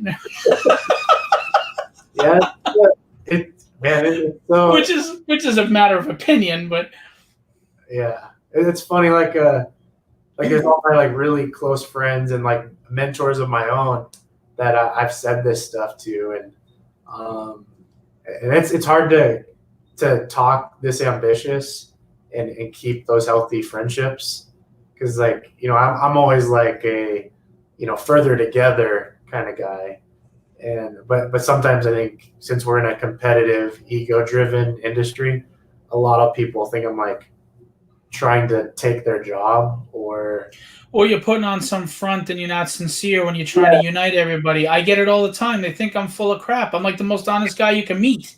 And I think anyone that actually like knew me knows like, no, like Dominic is really trying to help everybody. He's trying to build something, and he understands you got to build relationships first and build some of these things. And you can help somebody while helping yourself. Charging $15, which is really nothing.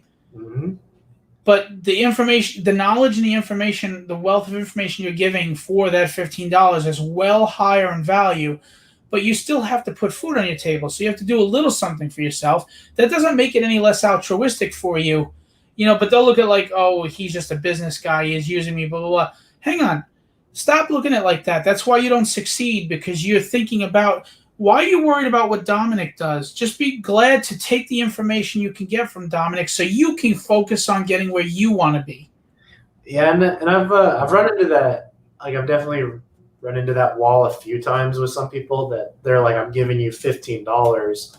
I want you to answer all my questions, and I want to be working for Marvel within a week.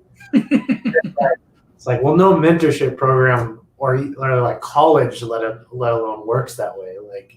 Like even if you went to school for 4 years and paid your $60,000, doesn't mean you're going to graduate and get a job. Like, well, people don't understand you have to pay dues. It goes back to what you said before, investing in yourself. Sometimes you are working for free. It's like the old days when I grew up. I'm a musician. You had to sit there and empty garbage cans and make coffee in a studio. And that's all you did. And they didn't teach you. You listened and you picked up what you could while you were in the studio. That's it. Pay your dues. And not a lot of people know this about me, but I actually, when I was like 20 years old, I sold my car, my Xbox, all my games, and a bunch of other stuff. Sacrifice. And I paid J. Scott Campbell $6,000 to train with him for a week. And but like I don't like think of the value of that. Like J. Scott Campbell is highly established. It's like, here's $6,000. Here's a week long of access to this guy to learn from him, and I'm actively in the industry. And so that $15 is you're getting access to me who's active in the industry. And right. I'm not charging you $6,000 like what I paid, but and that's what I'm trying to tell people. I'm like, you get to talk to me about anything. Like and you're so accessible. I mean, you're doing the FaceTime with them. You're really dedicating a lot of your time, well worth more than $15. And some of the questions that people ask too are, some people are like, how much is Netflix paying you? I'm like, yeah, I'll tell you how much they're paying you. This is how much you get paid for this kind of job. Or like, hey, I did a comic book project, how much do you get paid for that? Or yeah, someone wants to hire me for this, how much should I charge for that? What's the industry standard? And because I'm in the industry, I know the industry standard. And I think that's something nobody is providing right now. Nobody's providing that window into the industry. A lot of people come to me and ask me, a lot of artists up and coming, what do you think I should charge for this or that based on the industry standard? Because I collect so much art. I mean, I have a ton of art. I do know the standards. I do know where, I know what people are charging because I'm dealing with them. So I know what you mean. But it's funny because like with the show, I've invited some, and I don't mean this in a disrespectful way, but they're not household names, people that they're not published. And I had one person say to me, "Oh, so I'm supposed to go on there and promote you and your show?" That's crazy. I'm like, I just wanted to help, dude. I mean, I'm not charging you anything. I just said, come on and talk about you. It baffled me. I'm not gonna lie, I got my Irish up, but it baffled me. I was like, what the? I think people need to so it's funny. A lot of the guys that are hiring, they go to those small shows too. Like my first Marvel project was at Long Beach Comic-Con, which is a 2-day show, and it's super small now. But I asked him, I was like, why are you here? And he's like, because I don't want to go through those crowds at San Diego or WonderCon to find an artist to hire. Like here, like I can breathe, I can just walk around, I can talk to you without having to yell at you. And I was like, yeah, people need, artists need to just don't underestimate those small shows. You never know. I am gonna put you on the spot right now though. Okay. You did say to me not a while ago, you're like, yeah, I was thinking about going to your show because I know what you are as a person, but it's a small show. You said that, but you know what? I understood. Look, you're in Denver, Colorado. I mean, it's a long trip for you to come for a one-day show. Yeah, my expenses to New York for New York Comic-Con are around like $8,000 to $12,000, depending on. I'm just busting your balls, though, right? I'm explaining to you, and I'm explaining. He's a fraud. He's a fraud. And he's not even related to Danny Glover. I'm telling you. That's so funny. But yeah, I think.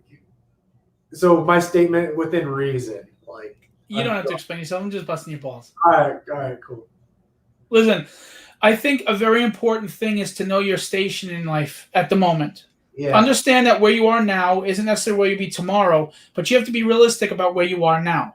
I am not a big-time show promoter. I think I have a real quality show. I think it's grown very quickly in the 1 year I had it, and it's done really well. I think I have an Artist Alley that is the best one-day show you'll ever see in your life. But I have a lot of work to do. I am not a big show. I'm not a big promoter. I'm not anybody in the industry. I'm okay with that. I will work to what I have to be, but it's important to know where you're at, because once you think you're more than you are, you're going to fall. And if you don't think you're worth as good as you're worth, you're going to fall. You have to have confidence in yourself, but you also have to be realistic and humble about what you've done. Yeah. So I've never been to your show. Have you been to DragonCon or Emerald City Comic-Con? I haven't been to either, but they're on my bucket list. As a matter of fact, this year I was going to start going to a lot of cons and traveling, and like everybody else, it's out the window. All right, well, I'll give you one of my badges, because I want you to specifically look at those two shows, because those two shows as an artist are the most competitive shows I've been to. Really? Yeah, I definitely it definitely is a feeling like you get intimidated a little bit by those really people. And yeah, I want you to look at those shows. And why do you get intimidated? Oh, it's the top of the top kind of people. You got to think outside of the box. It's like, okay, all these guys draw better than me. Name some names. I'm curious to see if I've had him at my show. Pete Morbacher, like the guy I was telling you about, that's a six-year artist. Like Ross Tran. Who else? Yeah, of course, I'm blanking right now. Well, we'll talk about it later. Yeah. Like Daniel Warren Johnson, like those kind of people. It's just top of the top kind of people, and yeah, just Zulu goes. It's just usually I go to a show and I'm like, all right, it's a regular Comic-Con. Those shows I go to, I'm like, geez, like, did I set up my booth all right? Like, hey, are my prices too high? What do I do? And then you can tell everyone else is thinking the same thing because everyone's that good at those two shows. But it's like you said, be intimidated and go home, or be motivated and go up the ladder. But those two shows too are juried, so they like the people that run the shows, they look at all the portfolios and Reed Pop runs Emerald City. Yeah, but they have a standard for sure at those two. They're like, you have to be this good to be here, and it's very challenging, I think, getting into those two shows. Steve Garcia, Neil House is on line one. He has something to say about you. I'm not trying to take you on the job. Steve is a great guy. Evan, what question was that you're referring to? He had to step away for a minute. He had to go potty.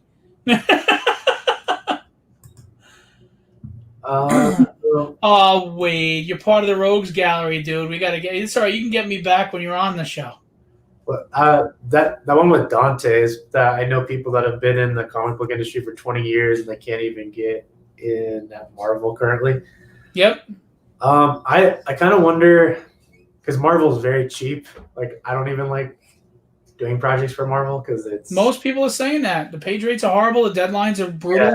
So I don't think it. I'm wondering if it's you can't get into Marvel or you want to make money Well, there is two sides to that though, because a lot of they're hiring young editors now, and once an artist loses their connections to the editors they worked with, they're overlooked. They want somebody else. Yeah, that's like I was talking to. I'm not going to say any names, but I was talking to a few people that were like they were calling certain people Instagram artists. And they're like, yeah, I'm not an Instagram artist. I'm a real artist. And I was like, well, if you look at some of these young editors that are, 23 to 27, that's where they're hanging out. That's who they're looking at, is they're looking to hire the Instagram artists. The same way the last generation of editors were looking on DeviantArt. Right. And Tumblr and stuff. And yeah, and I think now it's pushing to, hey, I found this artist on Instagram, or I found this artist on TikTok or whatever, maybe the next thing. But and then like I just told you, that's how I got hired with Netflix, is they found my Instagram. So that's true. So I should start putting up nude pictures to start my career. Yeah, exactly. Yeah. Raphael actually was handing out your flyer that at New York Comic Con. We handed out over 10,000 flyers, and he loved handing it out. It was I told you, it was the most popular one. Joe Tolliver runs his own show. I don't know if you know Joe. You might want to talk to him if he wants to put you on his show. Okay. Yeah, watch it later. Tolliver, Joe, get to know Dominic a little bit.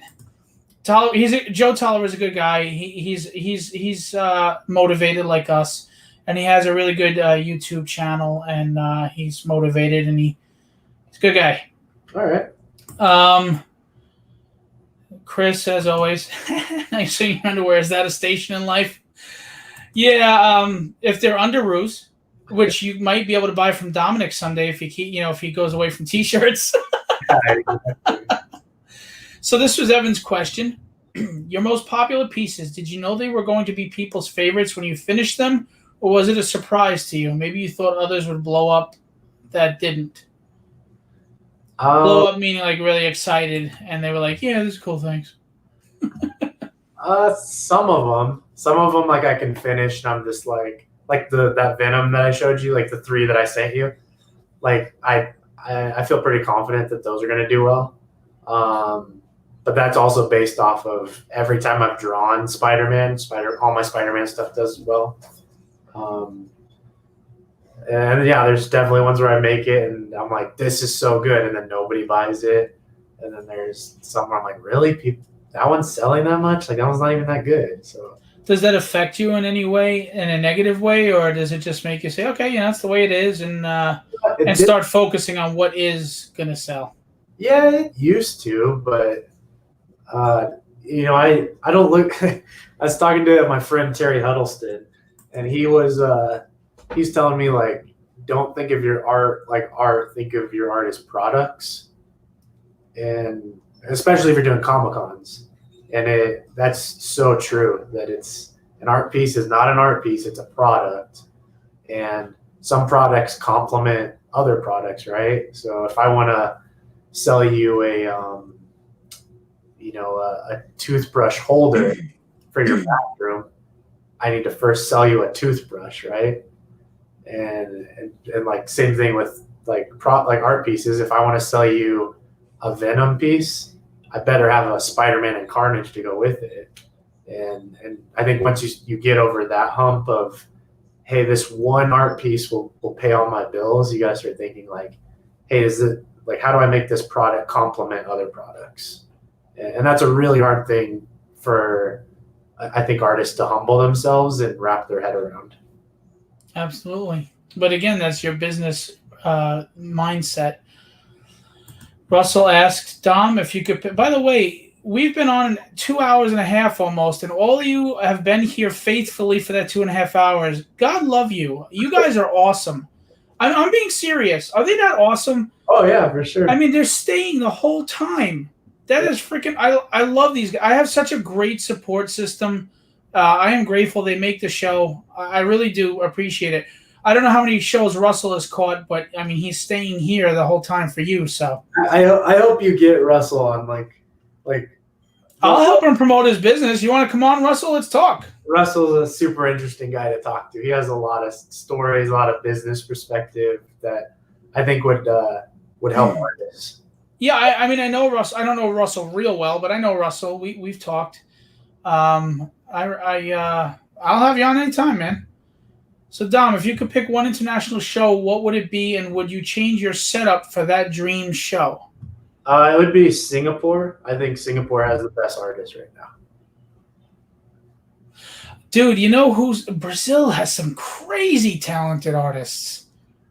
Yeah, Brazil has some good artists.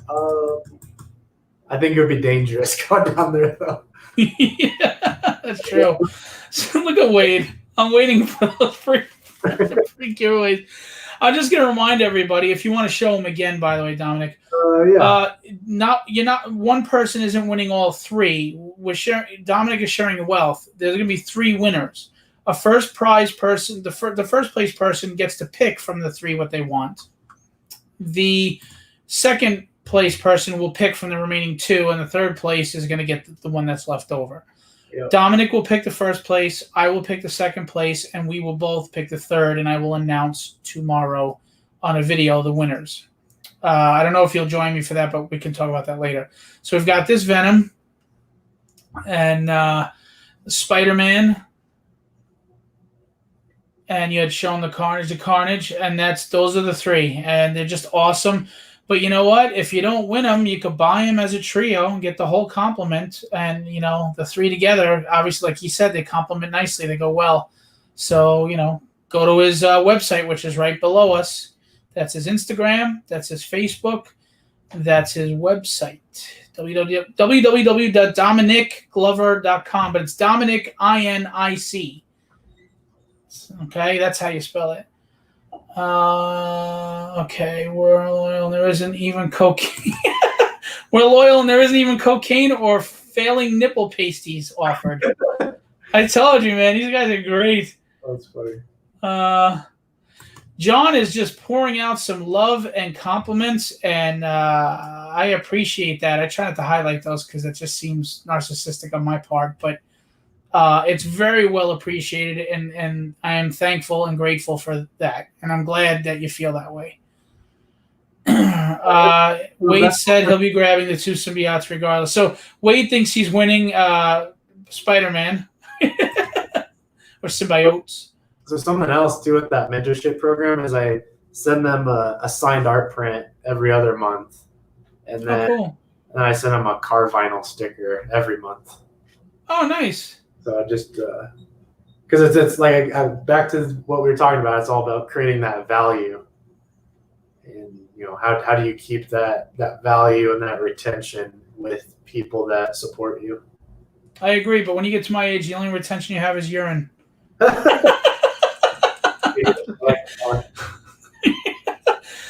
Well, I mean, we have gone to 2.5 hours. You're my longest show yet. I have to say though, every show I'm fascinated. I have a good time, but because I heard things from you that I always felt in my heart, this was probably one of the more interesting conversations I've had in the industry.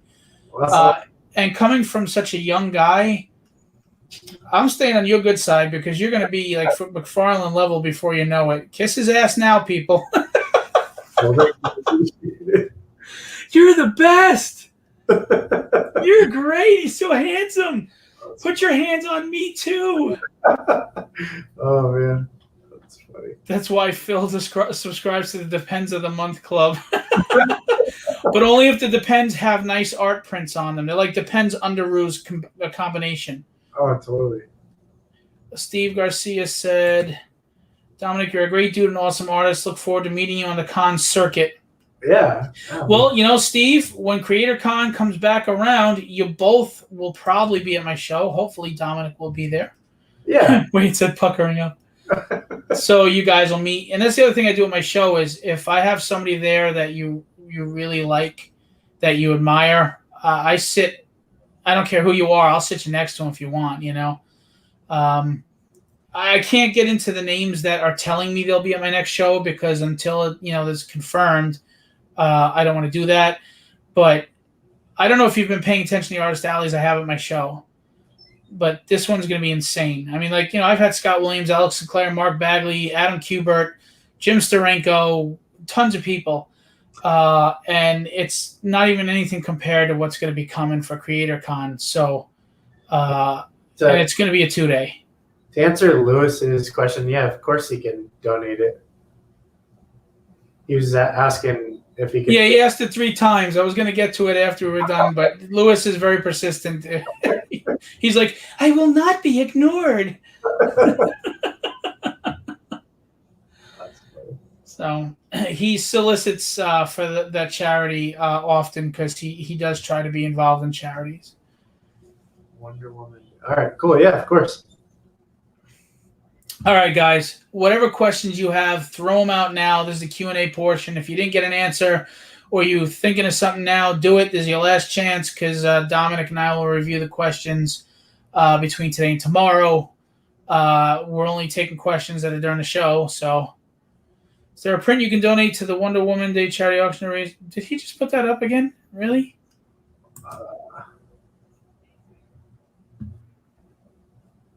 Yeah, have him message me and we'll work that out.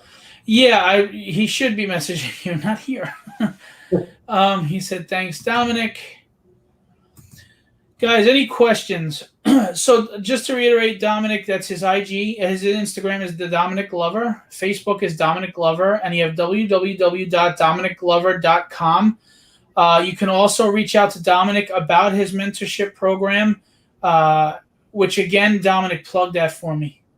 Well, you can, if you go to Patreon and then put my name, Dominic Glover, but also if you just message me or you go on my website, there's a direct link as well. So, yeah, and just tell me again about the mentorship program. Tell us all. Yeah, so it's $15 a month, and what I do is I cover kind of everything. Like if you want to just learn how to draw better, if you want to learn, hey, how do I get hired by this company or that company? How do I get into licensing work? How do I, start Comic-Cons? How do I make more money at Comic-Cons? I kind of talk about everything. My fiance got really mad at me, but I was helping a guy last month get his credit score higher so that he could buy cheaper flights and buy his booth for a show next year. So yeah, I have to be careful of not giving that deep of advice anymore. But thank you, Wade. Yep, cool. Thanks, Wade. So go ahead, keep plugging away, man. I'll just leave it up there though. But yeah, it's I cover a little bit of everything. It's kind of funny. Like you got 2.5 hours of me, and think of how many things we covered. I really just, you ask me anything and I'll tell you. There's one guy, he was asking me. Don't say that to my rogues gallery. You're going to get some real crazy freaking questions now. He was asking me about how do you balance your relationship, because he's like, being an artist is very time consuming. You're drawing, but how do you also dedicate enough time to your family? And so like I've told him my advice of how I do that with my fiance, and yeah, it's pretty interesting, like how many different things I cover with people. So, and you said monthly. I'm going to get to Russell's questions. So monthly, you said that you tell us again, like some of the perks and incentives that you give, as well as instruction, and you also talk about anything from how to use the Cintiq to some drawing techniques to how to get work. Oh my God, Norm is still here. Did you come back, Norm? Would you go get some Tang cupcakes? That's funny. Yeah, you get a free art print every other month. You get a car vinyl sticker every month, which is from my buddy that owns a car vinyl sticker company. Yeah, and then you get, the window into the industry. Like if you want to hear my story of how I'm working for Netflix, or if you want to hear my story of how am I doing with my online sales, if you want to learn my process of how I went from 20,000 followers this year to 75,000 followers to, what is it, October? I teach you that stuff. Yeah, I just kind of try to give as much as possible to try and help others succeed. Awesome. And then right there, www.patreon.com//Dominic Glover. And that's his mentorship program. Go check it out. If you're not interested, I'm sure you know somebody that is. So talk to him. Let him know. We have a few more questions, and I have the question I leave you with, which I don't know how well it'll apply to you being in your 20s and already accomplishing so much. And by the way, I know Norm well enough to know, yes, he did make a big glass of Tang. Louis Tramontano, what amalgam character would you create using 2 existing characters to create 1 existing character? I'm going to go outside of comic books, and I'm going to say Rick from Rick and Morty and Jimmy Neutron, I think would be cool. See what happens there. Well, sounds like a commission or a print someday. Yeah, right. Russell asked, "Okay, Dom, BizBrain is always turning. What's the next for the look of the booth? What's next for the look of the booth? Do you see an elevation, evolution, the typical print walls at the shows?" I think people need to get simplistic. I think people are on sensory overload at Comic-Cons. So I think the cleaner you look, meaning like simplistic art, something that like the Black Panther that's behind me over here. Mm-hmm. Like it's here. So like this right here, it's not like the craziest piece of artwork, but I can tell you on a Comic-Con floor, that white is going to stand out because there's not a lot of white ever at a Comic-Con. There's always full color. You're just overload. So I think if you're at a Comic-Con, white is gonna pop, and white is also like, if you just think of color psychology, like white is a clean color. It represents cleanliness. It represents purity, and we're exiting COVID. So I think if your booth looks clean, people may approach it and be like, "I trust this guy. It looks safe and clean." Like, interesting. Everybody at my show, take notes. That's my off the top of the brain response. Nice. By the way, we have officially indoctrinated Wade King into the Rogues Gallery, and I am so proud. All right, cool. Whoops, hang on. First, we got how much food would a chip chocolate? There you go. Okay. This, he goes, Phil's end question, spoiler alert, does it burn when you pee? And, Wade thinks that's a joke. I'm a nurse. I ask that question quite often, actually, because a lot of these elderly people have UTIs, which are urinary tract infections. So Wade said that he loves Black Panther piece, probably his favorite that you've done. All right. So my last question to everybody, and again, I don't know how this will apply to you, or if you even have an answer for it, because you're such a young guy and yet you've come so far. If you can go back to your younger self before you were starting out, what advice would you give yourself?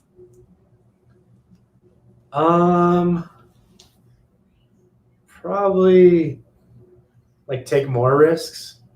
Like, Could you talk to my wife, please? Oh my God, you need to talk to my wife. like I kind of it took till me meeting my fiance to take all the big risks with Comic Cons and stuff. Like she's the one that pushed me with all that.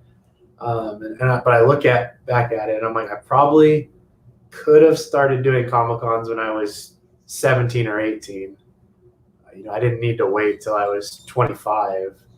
And there's some artists that I've met that are doing Comic Cons that young, and they're 17-year-old with their dad, and they end the weekend with $5,000 in their pocket. I had a young kid at my show with his parents. I got a written consent from them as well. I just wanted to do the right thing, and he walked away making good money at my show.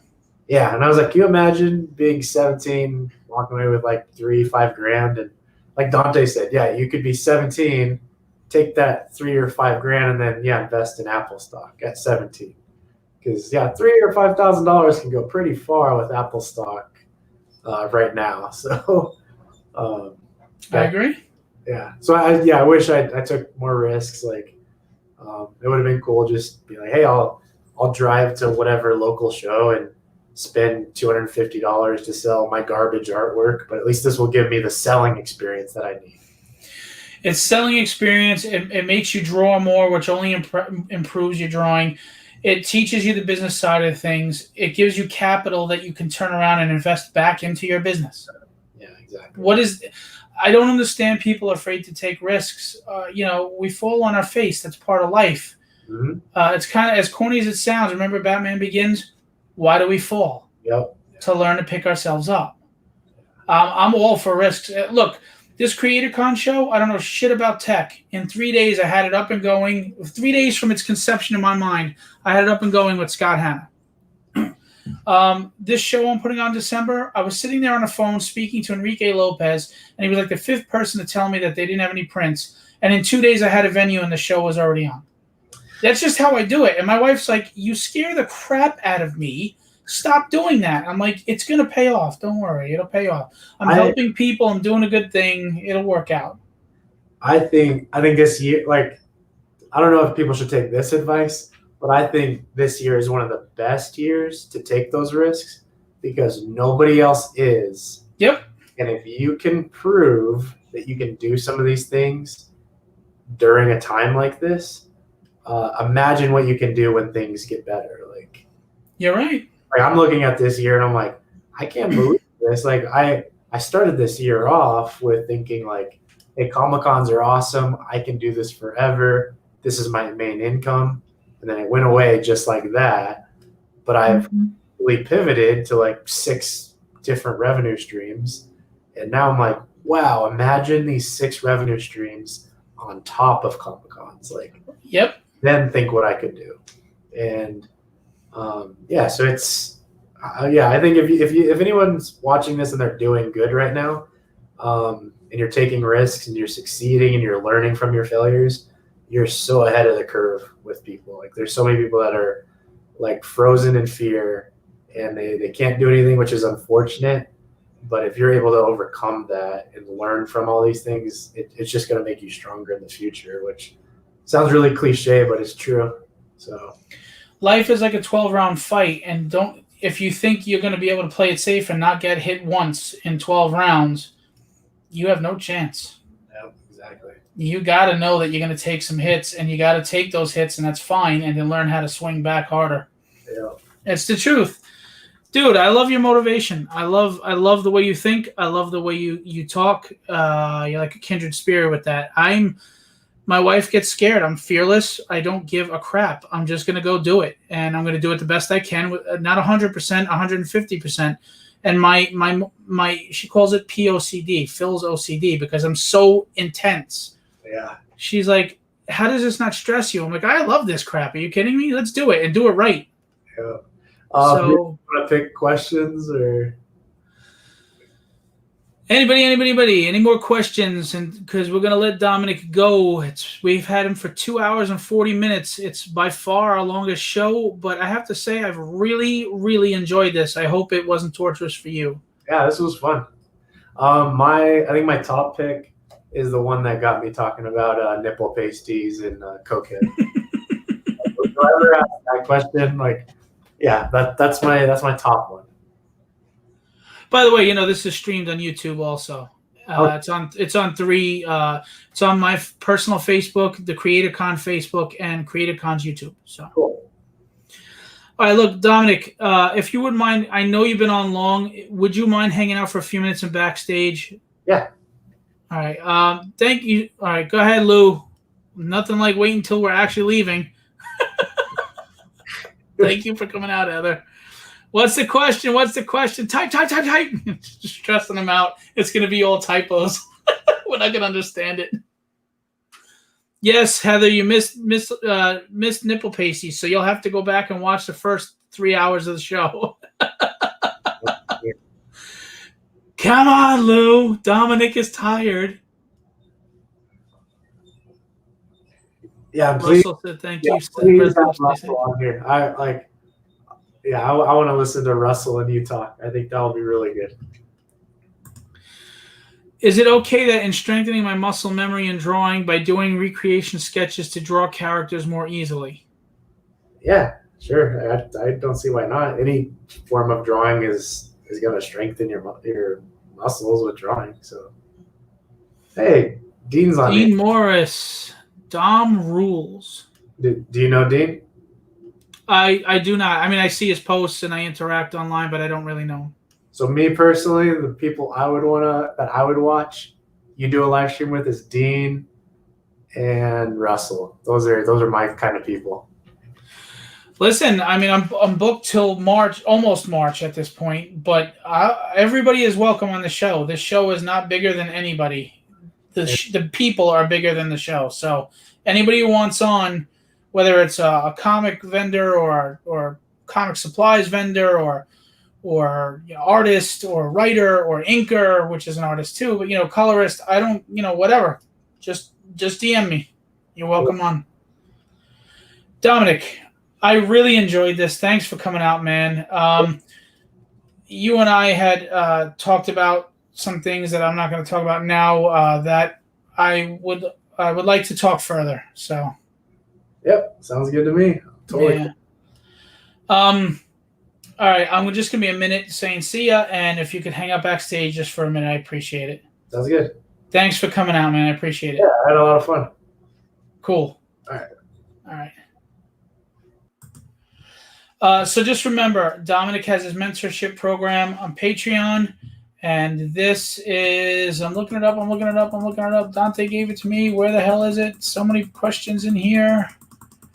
Or Wade gave it to me. Sorry. I can't find it. Well, anyway, it's patreon.com, and then it's / Dominic Glover. Go check it out if you want to learn a lot about the industry and how to make your life better and your business model better. Also, follow him on his Instagram and Facebook, and then his website right there, www.dominicglover.com for his artwork. It was really cool talking with Dominic, and I really like Dominic. I have since the first second I met him. Thank you, Wade. So I appreciate that Dominic came out.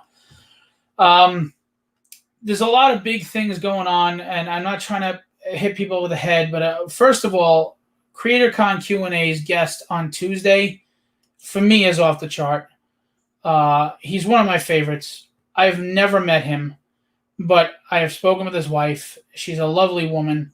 He seems like a really great guy, and he's also one of my favorite artists of all time.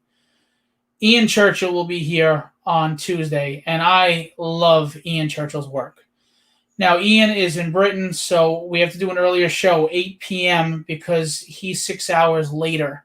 So I think it's 6 hours. No, maybe it's not 6 hours. Sorry, it's 3 hours or something like that. But anyway, he's being gracious. Actually, you know what? I think that time is wrong. I got to fix that time. I think the time is wrong. I think Ian is on at like 4 in the afternoon, actually. Let me double check and get back to you. But Ian Churchill will be here Tuesday. That's a not miss show. I'm so excited about this show. I'm going to try not to fanboy and shit myself. So just letting you know. I do my I know, Norm, so you got to come out. It's going to be an earlier show. If you want, I'll hit you up and let you know what time it's on. I do my jam piece shows. You see my jams behind me. I pick one jam piece. I go through it. Some are inked and some have colors, so I go through all that stuff too. I do free art giveaways at those jam piece shows. Normally it's Saturday at 1 p.m. I don't think I can do it 1 p.m. tomorrow, but I will update you with posts on when that show is going to be. So we got the jam piece show number 4. We got Ian Churchill on Tuesday. We have Eric